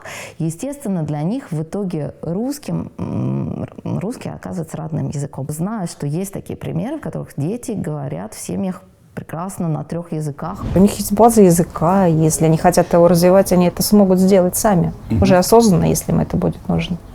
Если захотят. Если захотят. А вы захотите, как думаете? Не знаю. Не знаю. В какой момент ты начал понимать, что вот как бы русский язык либо немножко уходит, либо там у детей, либо заменяется другим? Наверное, это в тот момент, когда дети начали включать чешские слова в разговор, когда им стало тяжело находить русские аналоги для слов, потому что они просто их не знали. Вы поправляли их? Да, да, конечно. Это не то, что мы исправляли их ошибки, мы попытались просто им показать, что по-русски можно сказать и вот так, и это будет лучше. Это не то, что мы исправляли их ошибки. Тебя эта тема, насколько я понимаю, достаточно интересует, потому что я знаю, что ты пишешь книгу, которая называется... Да, она называется «Как это будет по-русски». И на самом деле изначально это был, скорее набор наблюдений за моими собственными детьми, за детьми моих друзей. Порой они делают достаточно странные вещи. Я их до конца не понимал. Например, они между собой в каких-то играх и в каких-то бытовых взаимодействиях разговаривали по-английски, а не по-русски. Я попытался найти для себя какое-то объяснение, почему они это делают. Точно так же, как мои собственные дочери в какой-то момент при общении между собой, в каких-то совместных играх или совместных занятиях переходили на чешский. Я попытался это объяснить, я понял, что в какой-то момент из-за того, что они говорят на других языках в течение дня гораздо больше, чем на русском, чешский язык — это язык игр, язык детского сада, да, в который они ходили. За этим было интересно наблюдать. Я попытался понять, как на самом деле это трансформируется, насколько наша ситуация типична или нет, во что это может потом превратиться, когда они вырастут, насколько хорошо они будут помнить язык. Так что сейчас это пока еще конечно, это не научная работа, это скорее пока сборник наблюдений. Как ты думаешь, внуки твои будут по-русски говорить? Я думаю, что да. По крайней мере, если так будет суждено, что их будут оставлять дедушки, дедушка своего не упустит. И научит их разным словечкам. А ты как думаешь? Я не знаю, это ни к чему не обязывает, но если у тебя будут дети, будешь ли ты их учить русскому языку? Я бы хотела, но я боюсь, что у меня недостаточно сильный будет уровень, чтобы их научить русскому. Я бы хотела. Я слышал, что сила в бабушках. Да, сила бабушков. Вот это мои дети, взрослые девушки мои, говорят, что «Мама, мы надеемся, что ты научишь русскому языку наших детей». А внуки твои, если у тебя будут внуки, как думаешь, будут говорить по-русски? Конечно, у них же будет такая клевая бабушка, как я. Так что будут вообще бедным внукам не повезло. Да, я сделала, естественно, все для того, чтобы стараюсь делать все для того, чтобы они говорили по-русски или, по крайней мере, понимали по-русски. Для чего тебе это? Потому что это здорово, потому что это моя жизнь, это моя культура, это мое прошлое, это часть моей идентичности, это часть меня. Значит, если они не будут понимать меня по-русски, они не будут понимать часть меня. Часто говорят про людей, которые говорят на языке наследия, что они говорят, как там их бабушка или прабабушка. Это совершенно очевидно, потому что это тот язык, который они слышат дома. И, скажем, если такой человек потом приезжает в страну, где этот язык главный, то все удивляются, потому что там человеку 20 лет, а он говорит, как будто ему 50. Ну вот пример тому мои дети. Один из них приехал из России с нами, а второй родился в Америке. То есть он абориген. Они говорят по-русски, но они, естественно, говорят на сленге хиппи 70-х годов, которым владею и я. А какой язык родной? И почему мы считаем, что... Почему мы называем тот или иной язык родным? Родной язык – это тот, который вы учили с младенчества. Если человек рождается без нарушения слуха, то Считается, что, в общем, ребенок еще даже в утробе у матери уже слышит язык. И действительно известно, что новорожденные младенцы очень хорошо реагируют на голос матери, потому что они к нему уже привыкли. И вот этот язык – это родной. Если ребенок с рождения слышит 2 языка, у него будет 2 родных языка.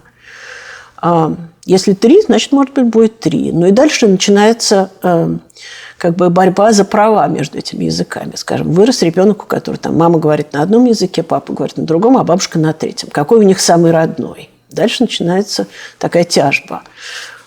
И, значит, вот, если ребенок слушал там язык номер 1 40% времени, язык номер 2, там, 20% времени, язык номер 3 еще меньше, то, наверное, вот самый родной будет тот язык, который он больше всего слышит. У отцов практически никогда не получается передать русский язык своим детям, если не русскоязычная мама. А вот наоборот бывает, что папа совсем не говорит по-русски, мама говорит по-русски, и дети хорошо говорят по-русски. Это несправедливо? Ну, нет, я не думаю, что это несправедливо. Я думаю, что это просто факт, жизненный факт. У меня брат и сестра живут в Америке. Сестра передала русский язык своим детям, они говорят с сильным акцентом, у них маленький словарный запас, но они понимают и говорят. А брат, который хотел передать русский язык своим детям, у него американская жена, он совсем дети не говорят, не понимают и не говорят, он не смог. Он много работает. Моя сестра занималась хозяйством и всю жизнь проводит много времени с детьми. Что происходит с ребенком, которого отдают в детский сад, где все говорят на иностранном языке, допустим, ему 3 года, и он этого иностранного языка не знает? Ну, я думаю, что если этот ребенок развивается нормально, то есть у него нет каких-то дополнительных проблем, то где-то через месяц он уже будет все понимать, а через 2-3 месяца он начнет говорить. И дальше беспокоиться надо не о языке, который он изучает в детском саду, а о том языке, на котором говорят дома. Вот важно не потерять этот язык. Потому что язык, который будет в детском саду, это язык его большого общества, это язык его ровесников и сверстников. И этот язык всегда будет, ну не всегда, имеет большую возможность доминировать над тем языком, который он слышит дома. А можно ли подойти так, что, ну, как бы у нас и так мы дома говорим по-русски, значит, этого достаточно, значит, язык у него русский уже есть, нет? Я не думаю, потому что, во-первых, дома дети достаточно быстро, я не знаю, кто через полгода, кто через год начинает. Придя из школы, дети не сразу перестраиваются, они продолжают общаться там чего-то, какими-то фразами, перекидываться с родителями, там, я не знаю, на французском или там, на итальянском или на славянском. В итоге они знают, что родители уже начинают их понимать или хорошо их понимают, и что не нужно делать какого-то там усилия для того, чтобы... Ну, если у родителей нет четкой политики, потому что есть у родителей, у которых четкая политика, дома только по-русски, и все. Вот. И дети очень хорошо находят быстренько эти лазейки, и дети всегда стремятся общаться на том языке, на котором им легче общаться. И я это прекрасно даже вижу по нашим занятиям в Лувре, что дети прекрасно отвечают на вопросы по-русски, там... что-то могут объяснить, рассказать какой-то даже миф. О, да, я знаю, давайте я расскажу и так далее. Но как только мы там переходим из одного зала в другой, и им что-то нужно обсудить там друг с другом про покемонов или про какие-то там, я не знаю, сериалы, которые они смотрят, они обсуждают это по-французски между собой, то есть потому что им просто проще, потому что это более естественно. Как нормальная мамаша, я изучила всю литературу о воспитании детей в двуязычных семьях. Каждый родитель должен был говорить на своем родном языке с детьми. И, разумеется, они у меня рождались каждые 2 года, вот разница. Я все время говорила по-русски. Но как только они пошли в садик, до них дошло, что друзья говорят по-французски, учительница говорит по-французски, папа говорит по-французски, вся семья со стороны папы говорит по-французски. Смысл какой? Напрягаться и с мамой разговаривать только на каком-то особом языке. Придуманном практически. Пошло такое То есть из-за среды как французский начал лень доминировать. отвечать на русском. Ага. Вот это первая фаза. То есть вначале они отвечали, разговаривали на русском, потом я заговариваю на русском, они отвечают на французском, а потом дошло до такой фазы, когда, вы знаете, детям надо по 100 раз повторять, пока они отвлекутся и что-то сделают. И вот их надо, допустим, попросить помочь накрыть за стол, они сидят перед компьютерами, играют в свой GameCube или там еще, не знаю, в какие-то приставки. И вот говоришь: Диана, пожалуйста, помоги накрыть на стол. Да, сейчас там типа Соланж, Констанс, ну, девочки, я вас зову. Угу. Девчонки, вы придете мне помочь немножко? Ну что ж такое, я все одна делаю. Угу. Так, дети, вы меня слышали? А, ты нам что-то говоришь, мама? Повтори все то же самое по-французски. И, разумеется, я переключаюсь на французский. Самая сложная ситуация возникает, пожалуй, в подростковом возрасте. Но это, мне кажется, связано не только с языковыми какими-то факторами, а с тем, что все подростки хотят быть как-то отдельно от своих родителей. И вот эта вот группа, пожалуй, самая такая сложная в смысле потери языка. Если человек приезжает подростком, то очень часто он быстро начинает привыкать к новому языку или, наоборот, изо всех сил сохраняет язык своей семьи. Это, опять же, очень зависит от индивидуальных обстоятельств. Всегда ли это связано именно с осознанным решением подростка? Может ли это быть связано с тем, что у него начинается, не знаю, дефицит словарного запаса или меньше практики становится, ему труднее становится говорить на языке? Совершенно верно, но меньше практики тоже происходит отчасти осознанно, потому что если ты не хочешь с бабушкой говорить, а хочешь говорить с приятелем там, по баскетбольной команде, то, естественно, значит, слова, которые можно получить от бабушки, не придут. И поэтому дефицит словарного запаса – это следствие, а не причина. Наши родные дети все говорят по-русски. Вопрос, насколько хорошо. То есть двое старших детей очень хорошо, третья девочка чуть-чуть похуже, потом мальчик, который значительно хуже, а потом снова младшие дети уже хорошо говорят. А почему так? Как вы думаете?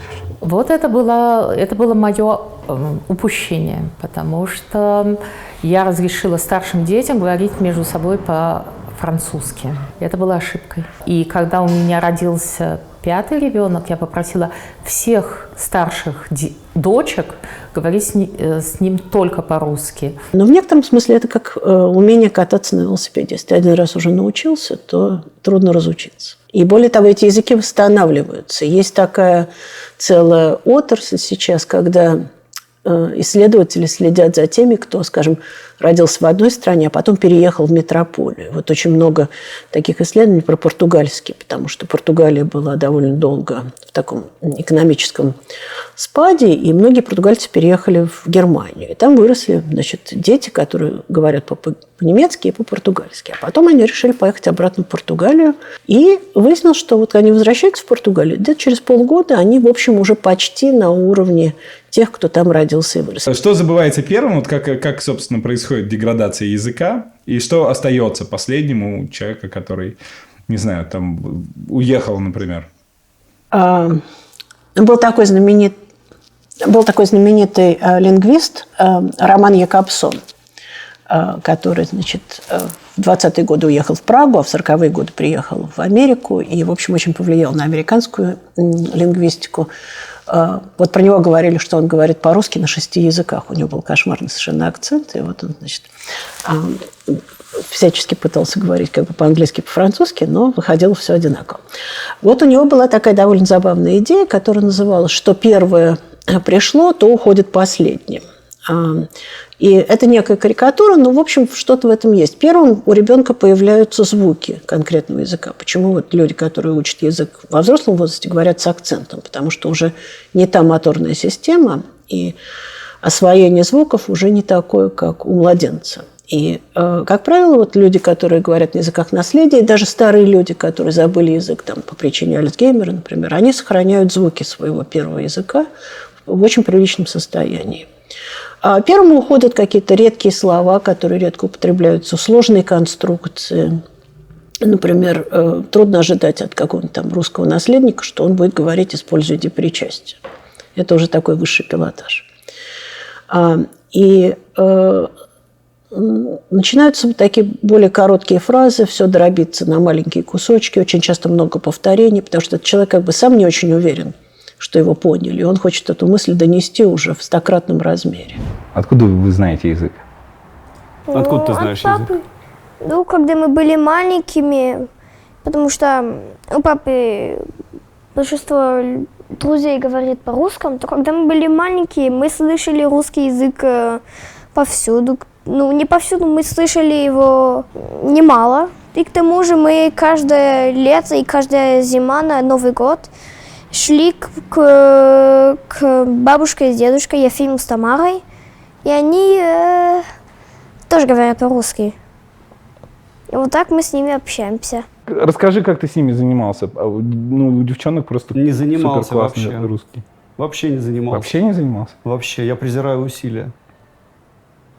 Что, то есть они просто тусили с вами, с твоими Слушай, друзьями? я думаю, что как бы вся история в том, что нужно... Мы ругаемся матом, да? Да. Реальность нужно наебывать. Не нужно соглашательство вот этого через тернии к звездам и все вот это. Дети хотят смотреть мультфильмы. Было понятно, что поскольку вокруг все говорят на иврите, иврит основной язык, что русский исчезнет. Потому что я, ну, как бы не буду на нем настаивать. Я не буду сидеть и... Понятно, что какие-то книжки вечером, еще что-то, но мы договорились, что все мультфильмы, которые они смотрят, вот с самого маленького возраста, все мультфильмы, пока курирование мультфильмов было в наших руках, все были на русском языке. А я выбирал те, где говорят много. Это были и Пеппа Свинка, это были и Бен и Холли, это был Винни-Пух, это была куча разных мультфильмов, в которых очень много говорят на русском. Как ее звали с такими большими ушами? Чебурашка? Да. Класс. Слушай, отличный рассказ. Она. К спору о поле Чебурашки. Да.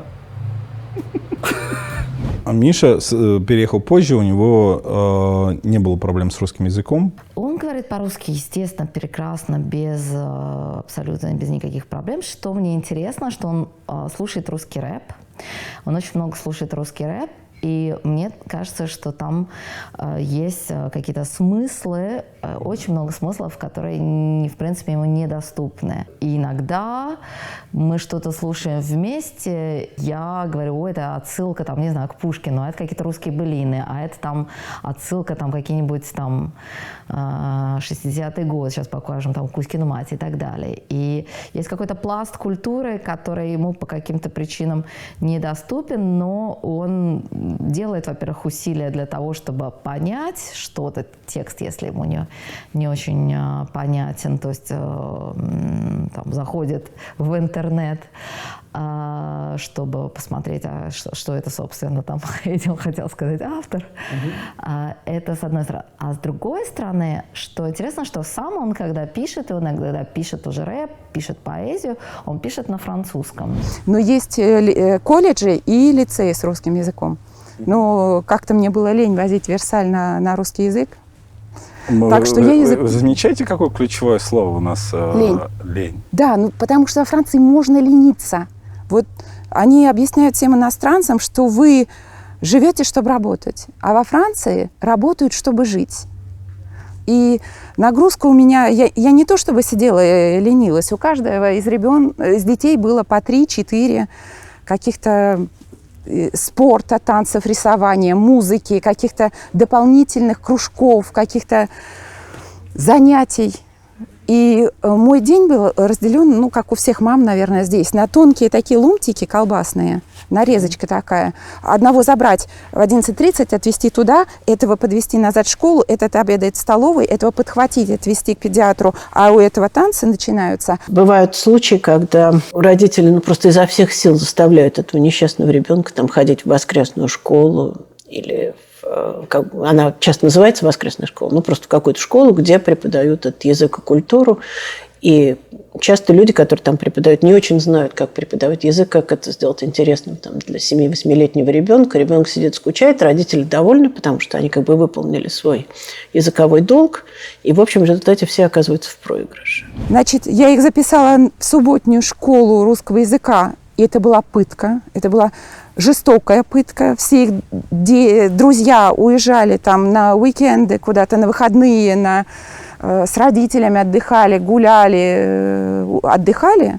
А мои вот шли там в 9 в эту субботнюю школу, уходили там в 12 или в час оттуда, готовили какие-то спектакли, которые их не интересовали. Это был вой и нытье: мама, почему вот нас туда таскают, когда все отдыхают. Ну, я лет 5-6 выдержала, и потом сказала: ребят, как хотите, вы большие, да.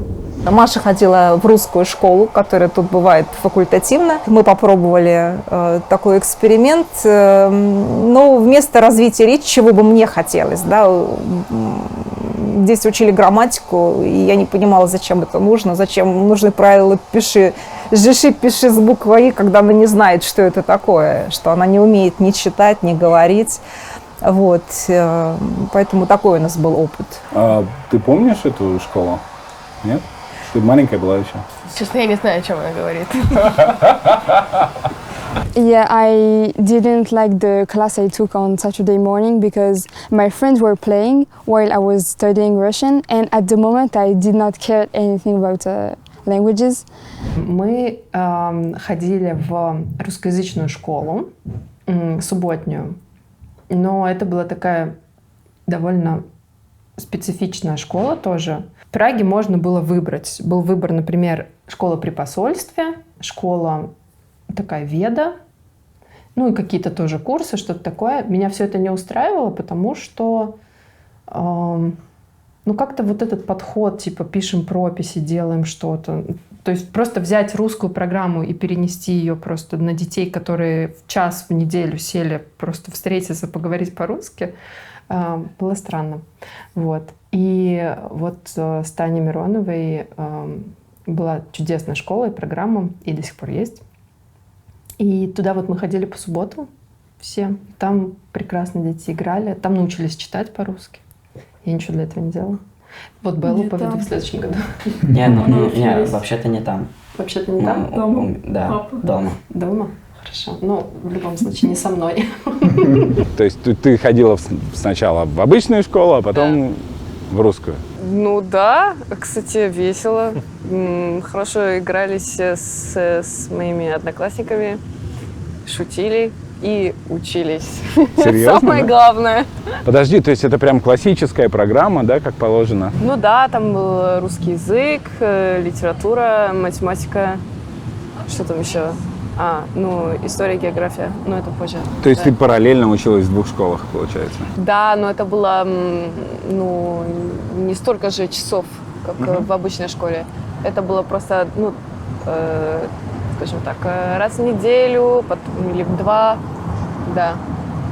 Ну окей, тогда это можно перенести. То есть это как воскресная школа, да, получается, вот это? It's only now that I realized how important it is, and I wish I never left this school. Even if it took 4 hours on Saturday morning, it was very important to me, but I didn't realize it. Are you serious? I mean... Yes, yeah? for real. I wish I could speak well, and I wish I never left.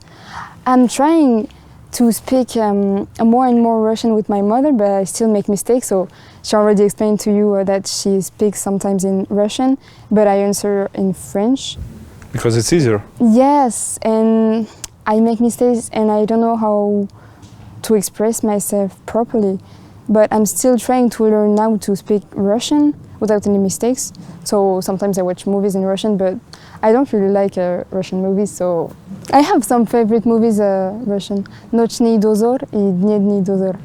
Я так очень люблю такие.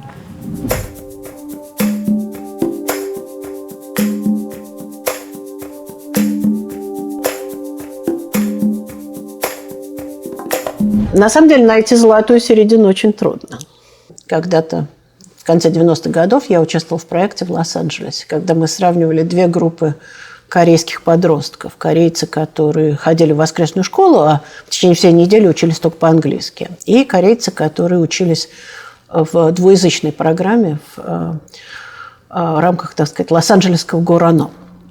И выяснилось, что вот эта двуязычная программа, где им там историю преподавали по-корейски, а математику по-английски, или там биологию по-английски, а литературу по-корейски, она привела к гораздо более сбалансированному билингвизму, и все эти дети прекрасно говорили по-корейски, не испытывали к нему невыразимого отвращения, которое развивала воскресная школа, а когда они стали там поступать во всякие университеты, то выяснилось, что, в общем, особой разницы нет. Корейцы такие очень продвинутые на образование, очень следят за образованием своих детей, и дети все поступили в очень хорошие университеты, что всегда важно. Так что вот, к сожалению, с тех пор деньги высохли.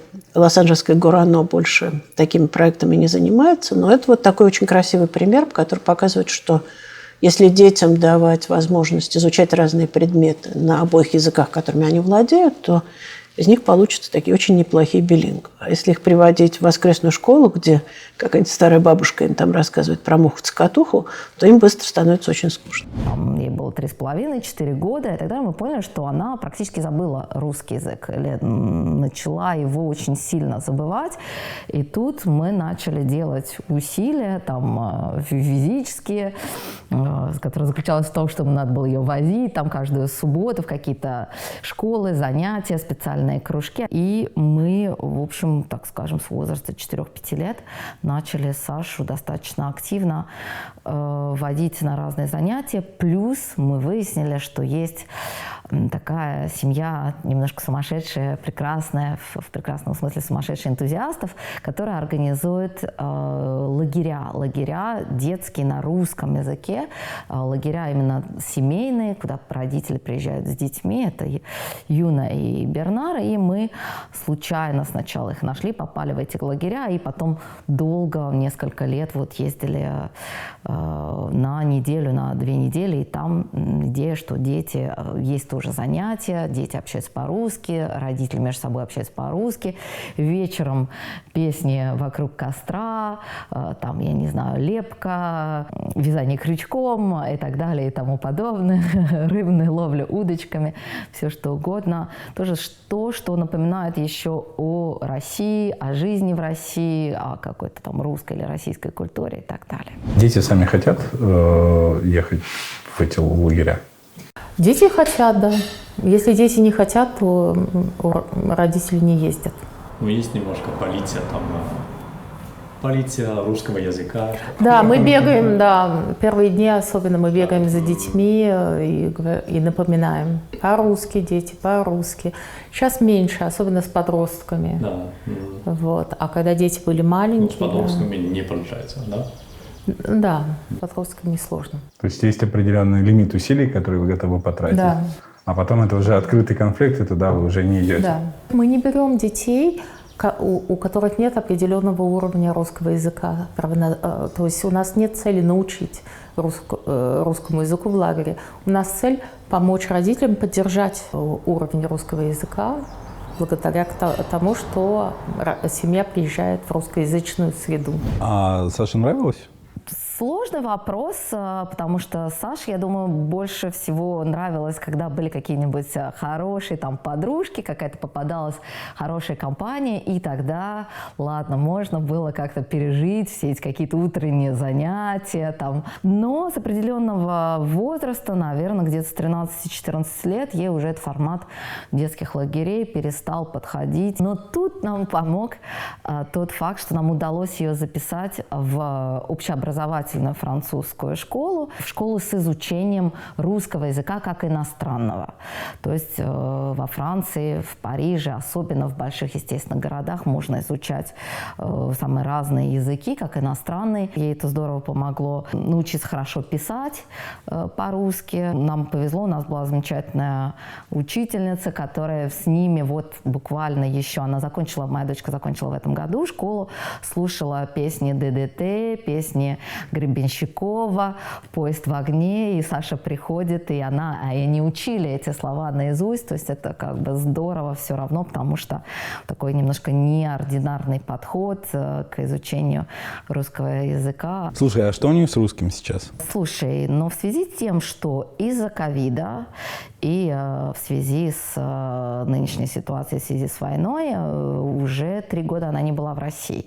Наверное, в какой-то степени это повлияло на ее уровень владения русским языком. Бабушку с дедушкой уже давно не видели, так что вокруг нас не очень много русского. Потому что сначала была где-то 2 года корона, потом война началась. Значит, мы уже 3 года их не видим, только по скайпу.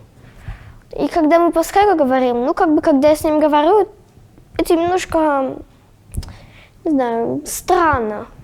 Так получается, что вам сейчас некуда ездить за русскоязычной практикой? Вот это огромная проблема, которая возникла с 24 февраля. Мне вообще непонятно, куда возить моих Казахстан? детей.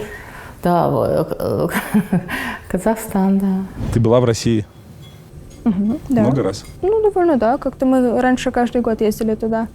Потом уже, последних, наверное, 4 года мы уже там не были сейчас. Что тебя там удивляло или, наоборот, радовало? Мы приезжали за бабушкой с дедушкой, и я сразу, когда мы приехали прям на границе России, то там все с таким лицом ходят, просто очень недовольным. И мы были в каком-то торговом центре, и никто на тебя не улыбнется, если пройдет рядом с тобой. Все очень такие злобные ходят, очень мрачные. Так получилось. Мы не были в Москве 6 лет, и потом мы приехали. На неделю. На неделю, да. И что? Вам понравилось? Ну, да. Петр решил, что больше нет. Он получил опыт. А что его напугало? Во-первых, он ездил встречаться с одноклассницей, и его в районе метро проспект Мира Кольцевая, я не знаю, как сказать это. А гоп-стопнули? Да. Ограбили, то есть, или побили? Они, поскольку Петр, он благодаря своему образованию способен дебатировать, да, сошлись на 100 рублях. На 100 рублях? На 100 рублях, то да. есть Изначально был телефон, дистрибуировали, вот, но он, конечно, стрессанул, да, он был не готов к этому, потому что здесь они свободные, они не понимают, что такое. Ну и плюс, конечно, объемы, размеры, общая культура, метро. Я 8 лет не езжу в Россию после 2014 года. Решил больше не ездить. Я потом еще, правда, поехал очень коротко, в 2015 году в начале, чтобы продать мою московскую квартиру. Но с тех пор я не был в русской языковой среде. И поэтому я сейчас, русский язык для меня существует вне России, вне Украины в основном. Мир стал мирным, так сказать, скоро. Я вспомнил цитату «Ну кто мы и откуда, когда от всех тех лет остались пересуды, а нас на свете нет». Это Пастернак. Почему я вспомнил? Хотел еще добавить вот что. У иммигрантов очень часто ассоциации идут по литературной линии или по как-то культурной линии. Они слышат слово, а это слово они не слышали, может быть, 10 лет. И вдруг вспоминают, не знаю, вспоминают из мультфильма какую-то цитату, вспоминают пословицу, стихи, лозунг советский или что. Это очень часто бывает. То есть это такой мигрантский синдром интертекстуальности. И я себя ловлю на том, что я сам так уже начинаю реагировать, поскольку по-русски говорю очень редко, но вспоминаю хорошо тексты, готовые тексты. На каком языке чаще потребляете контент? Ну, на английском. На английском? Английский и русский. А чешский нет? Чешский вообще нет. А на русском что смотрите? Стримы ты смотришь? Ну да, Большинство. стримеров смотрю. Игровые именно? Да, игровые, там всякие разные, просто разговорные. Русскоязычные? Да. А книжки? Не, я не читаю. На русском? Ну, вообще не читаю. Позор, мамин. Ты нет, ты читаешь. Просто нормально. меньше, чем Ариза. Ариза много читает. Ты читаешь, но меньше. Мы не слушаем русскую музыку, мне кажется. Алла Пугачева, тут мама, ты пластинки. Ну, вот на пластинках у нас есть старая Алла Пугачева. Да. А какую-то музыку я слушаю? Я тоже слушаю русскую. Слушаешь русскую? Ну, у нас редко так вот прям звучит русская. Русский рок. так звучит. Русский рок. Русский рок, да, иногда играет. такой старый. Ну, Земфира, например, играет. Иногда. А так мы даже не знаю. И русские фильмы, мне кажется, мы... Вот тоже на Новый год. Ну, на Новый год это единственное, какие-то старые, когда типа мы советские. можем смотреть.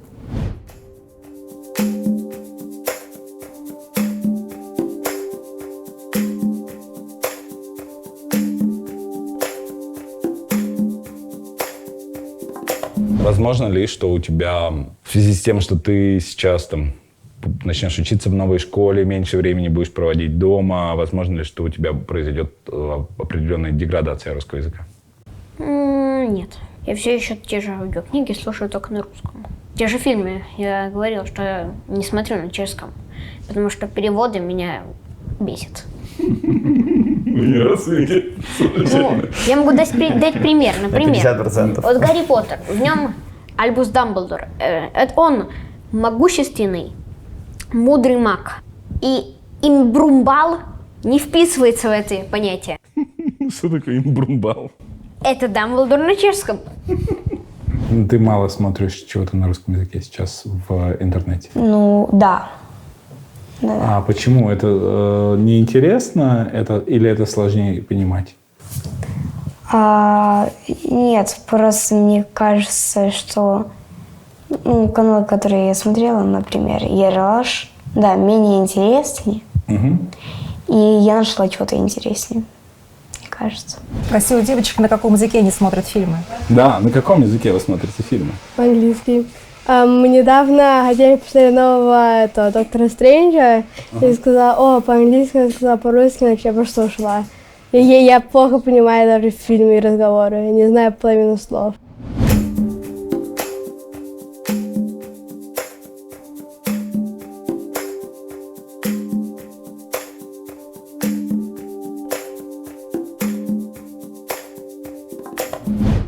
Я, более того, я не знаю, действительно ли это так важно, что воспринимать именно российскую культурную повестку как нечто особенное именно потому, что у тебя русское происхождение.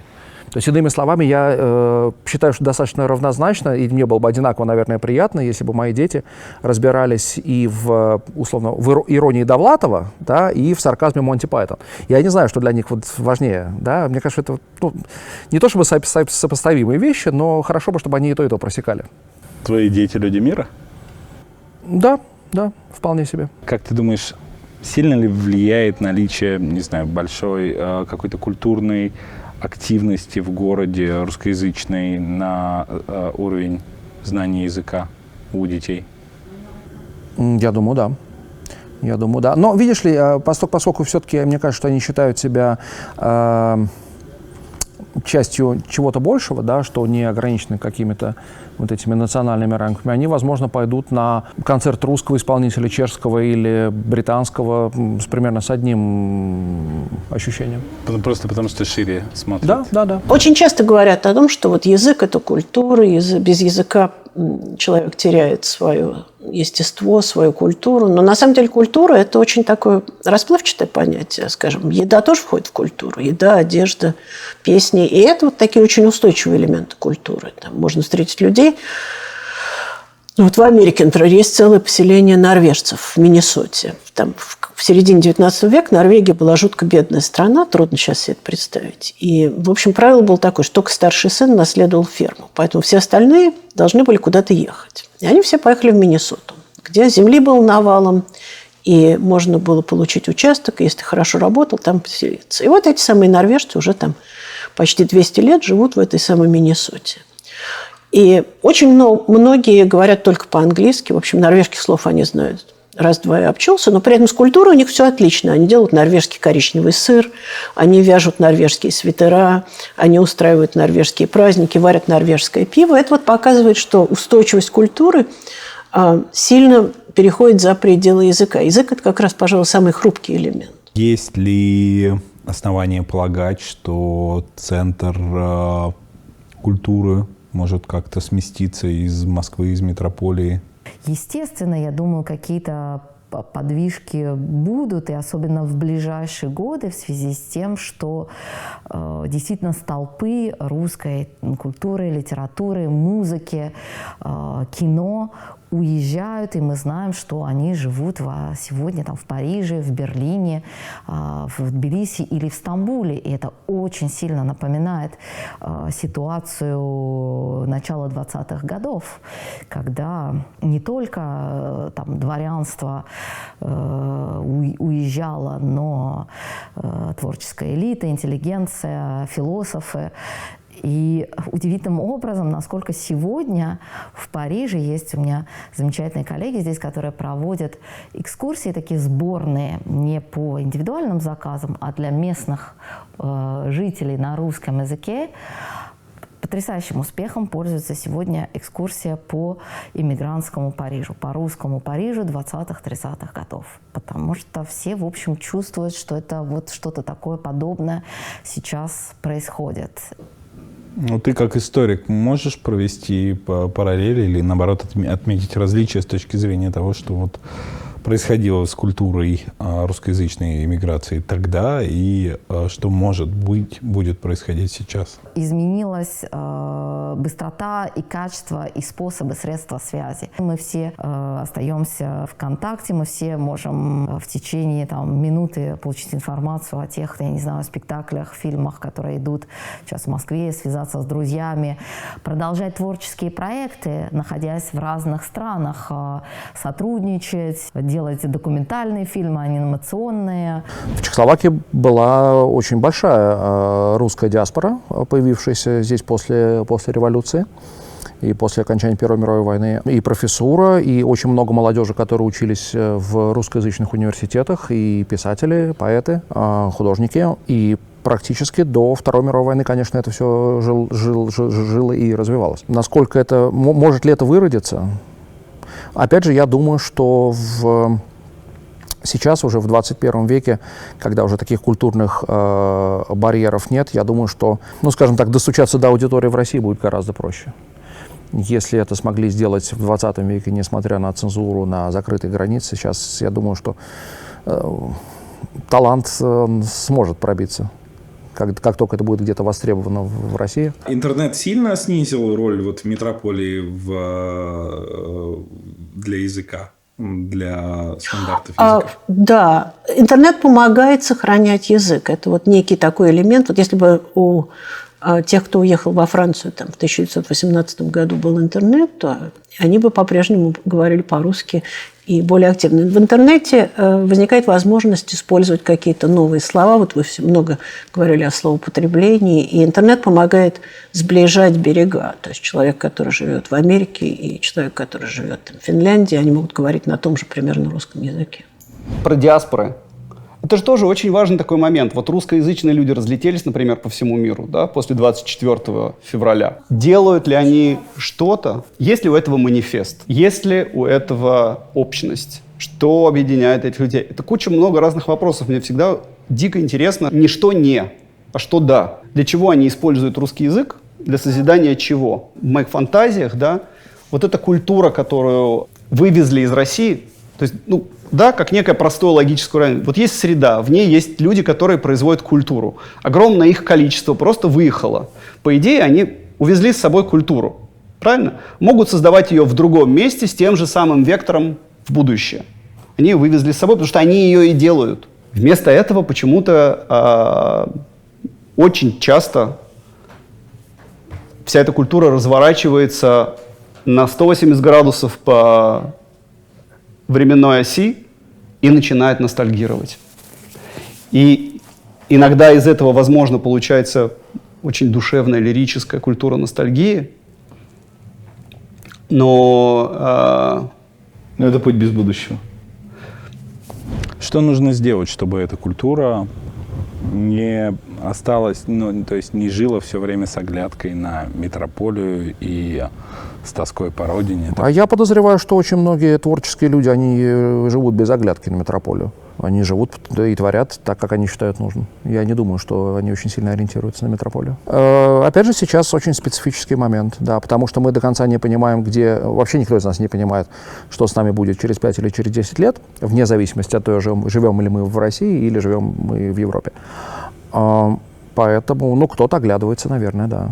кто-то пытается понять, вот как он в какую-то новую систему будет встраиваться. Я думаю, к творчеству это не имеет отношения, это такой инстинкт. Как ты думаешь, что дает тебе то, что ты знаешь сразу там 2 языка и больше? Позволяет мне иметь больший круг общения и потреблять как бы больше информации, так как тот же чешский рынок, не знаю, допустим, Ютуба, он маленький. Я думаю, что в случае детей это большое преимущество знать дополнительный язык. Чем больше языков ты знаешь, тем лучше, тем проще тебе выучить следующий. Поэтому Костя, он прибедняется насчет английского, он его знает хорошо и разговаривает на нем. Но я только это слышу, когда мы куда-то едем за границу, потому что мы дома же по-английски не говорим. И, например, он сейчас учит еще и немецкий, то есть это уже 4-й язык.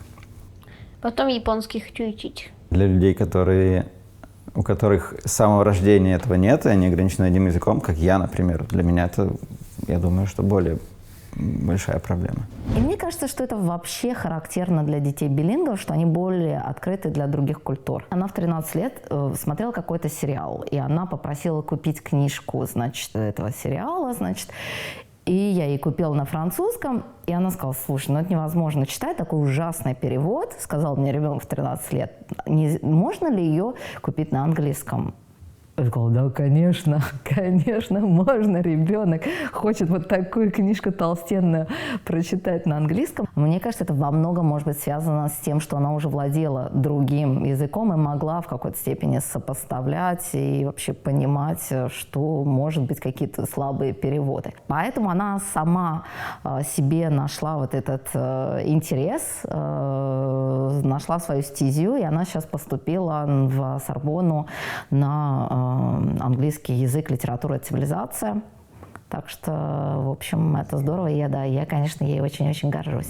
Иногда, когда я подкидываю им какие-то книги или рекомендую прочитать какие-то книги, которые на меня произвели впечатление, я вижу, что у них есть очень много другого, что может их отвлечь от этого. То есть они не берутся читать это.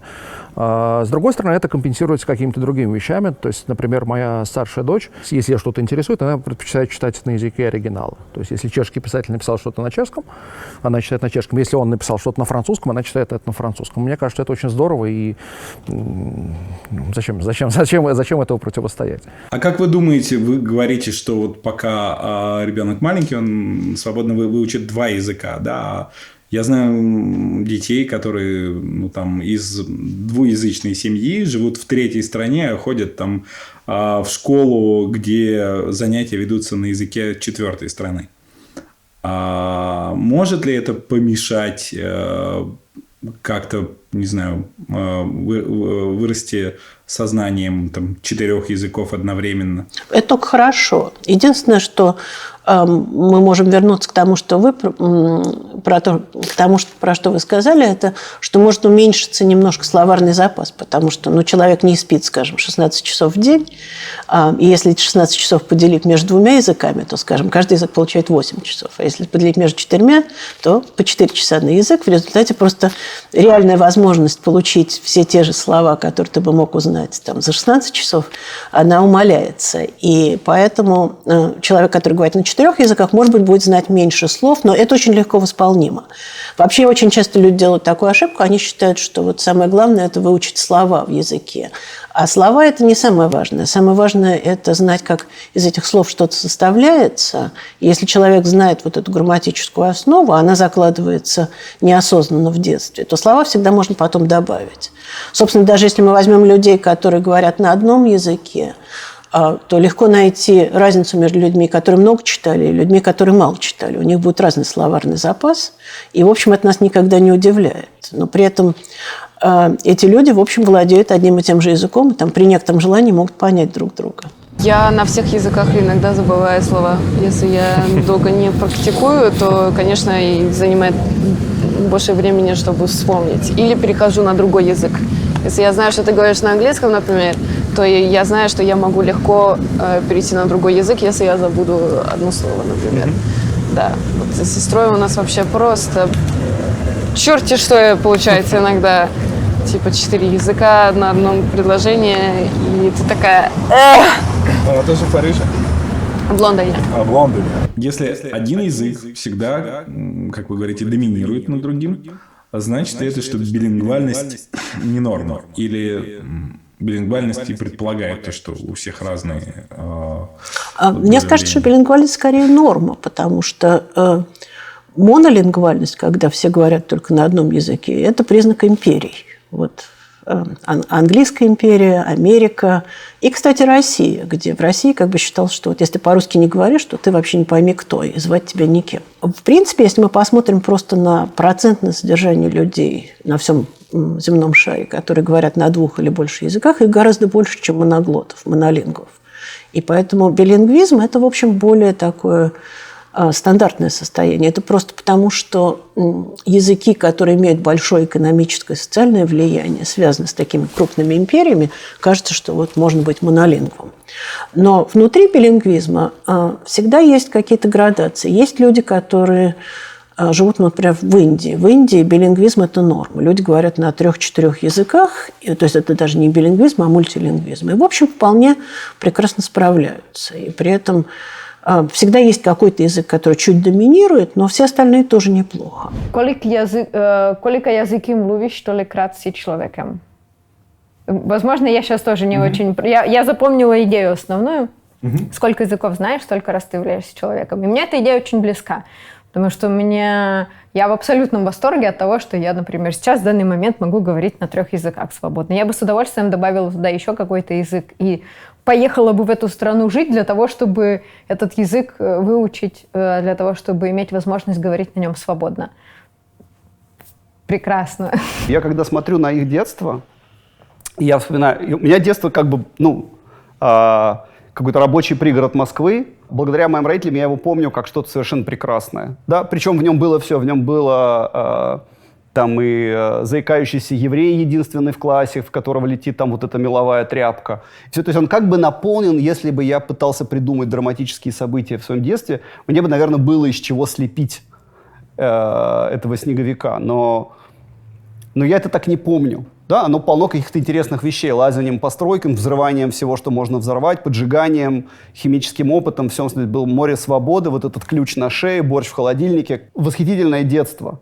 Но когда я смотрю на выпуклость их пространства сегодняшнего, да, сколько они через себя всего пропускают, я вдруг понимаю, мне кажется, что я просто до 12 лет пролежал лицом на клеенчатом столе в собственной слюне. То есть, типа, так как-то. Они нас перерастут?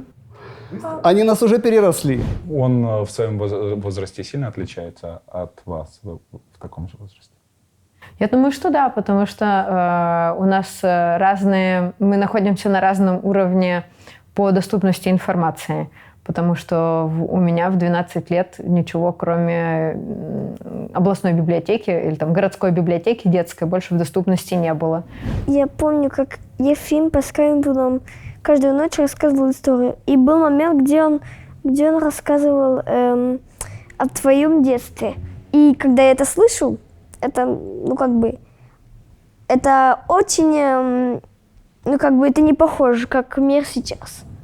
Нет, вообще не похоже. Как ты наступил в лесу на дерево, оказывается, что это было гнездо, диких пчел.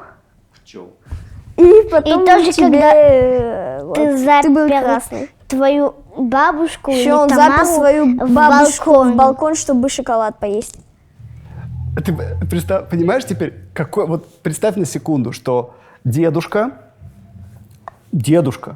на своем русском языке рассказывает про мое детство, про детство их папы им на этом русском языке. И он представь вот эту вот языковую сетку, некую матрицу, да, которая у них существует, где все смыслы плавают. Там ничего четкого нет, там никаких нет установок таких вот, да. И вот он вот эти все рассказы продавливает через это. У них какие-то вообще такие там фантазмы, каким было мое детство. И это же прикольно. А дети круче нас? Вот следующее поколение, как ты думаешь? В чем? Они росли в совершенно другой реальности. Вот эта реальность, которая появилась вместе с интернетом и возможность получения практически любой нужной тебе информации, что называется, на кончиках пальцев и за считанные секунды, она очень сильно влияет на менталитет человека. И иногда это бывает хорошо, иногда это бывает плохо, но в любом случае это формирует совершенно другую модель мышления. Поэтому я думаю, что в чем-то они гораздо круче. У них гораздо больше примеров и подтверждений каким-то своим мыслям, стереотипам поведения и так далее. Так что я думаю, что в этом смысле они круче. Они изобретают новые слова? Скорее, бывает, я так примеров, наверное, сходу не вспомню, но бывает, что они как-то пытаются русифицировать, скажем, чешские слова. Такое время от времени возникает. Благо языки похожи, и действительно кажется, что это вполне может звучать по-русски. А в этом случае ты исправляешь? Ну, посмеявшись, да. Бывает, что ты придумываешь какие-то новые слова? Например, хладничка. Хладничка? Да. Что это такое? Это холодильник. Классно.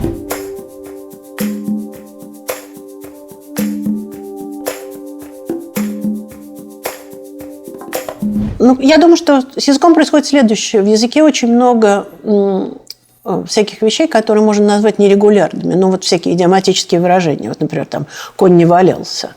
Человек, который не знает русского, или тот же самый человек, который говорит на русском языке, как на языке наследия, не поймет, что означает «конь не валялся». Это вот такие идиоматические выражения. Вот они начинают пропадать с дикой силой. А возникает некое стремление к регулярности. То есть вот мой язык должен быть устроен по определенным правилам. Я должен эти правила просто до посинения соблюдать. При помощи соблюдения этих правил можно строить какие-то новые вещи. И вот то, что мы видим в языках наследия, то, что их носители очень часто начинают создавать какие-то новые выражения, которых нет в исходном языке, но при этом начинаешь на них смотреть, они очень такие осмысленные. Например, там, не знает человек слово «кладбище», он говорит, там место для мертвых. Вроде как все объяснил. Что мы пытаемся добиться, когда мы навязываем детям язык? Мы можем быть суровыми педагогами, делать вид, что мы что-то такое знаем, что очень хотим им показать, и без языка они никак в эту точку не попадут.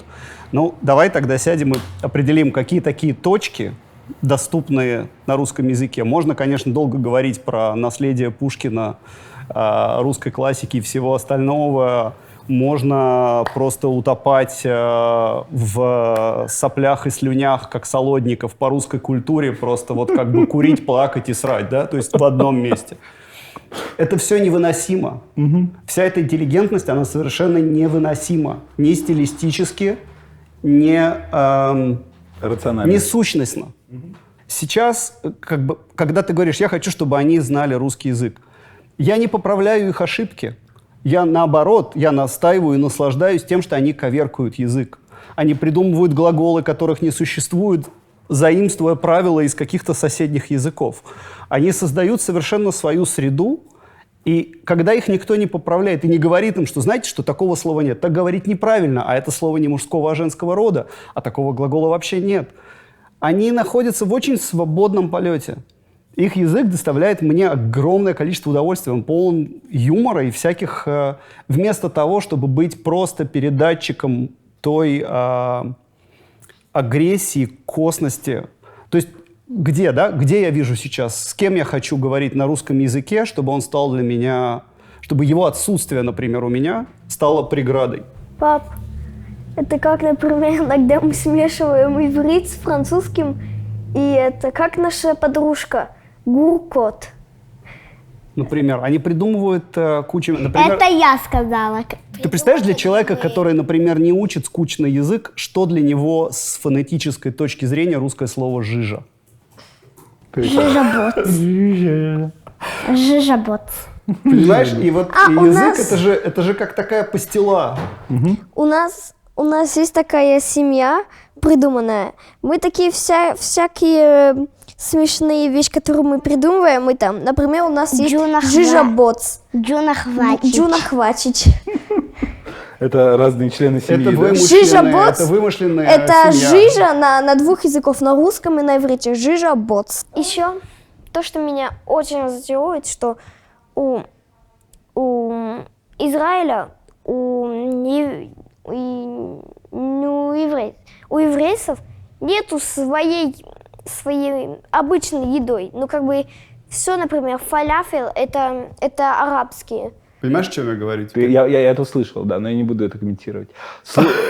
Почему? Ясно, если бы я мог, я бы в паспорте себя переписал. Ты бы был евреец. Я евреец теперь. Ну, хорошо. Язык, который мы слышим очень часто сегодня, это либо рефлексия на культуру, которая умерла 100 лет назад, либо бюрократический суржик, на котором разговаривает вся новостная бранжа, где смыслы настолько разбавлены водой, и язык настолько неэкономичен, поскольку он исходит из Москвы, что я этому языку должен обучать своих детей, чтобы они учили все эти нелепые конструкции. Для меня это настоящий фонетический вывих. Это не язык. Это, на мой взгляд, мы говорим на русском языке, а они говорят на каком-то странном временном суржике, который сами себе придумывают исключительно из утилитарных целей. Почему?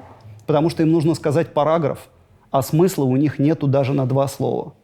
Если бы они делились смыслами, у них бы не было потребности раздувать язык, как мыльный пузырь. И те люди... Собаку уснула, извини. Сворачиваемся, все. Молодец, ты ее разбудил. Черти что, теперь сутки спать не будет. Саша, пусти ее.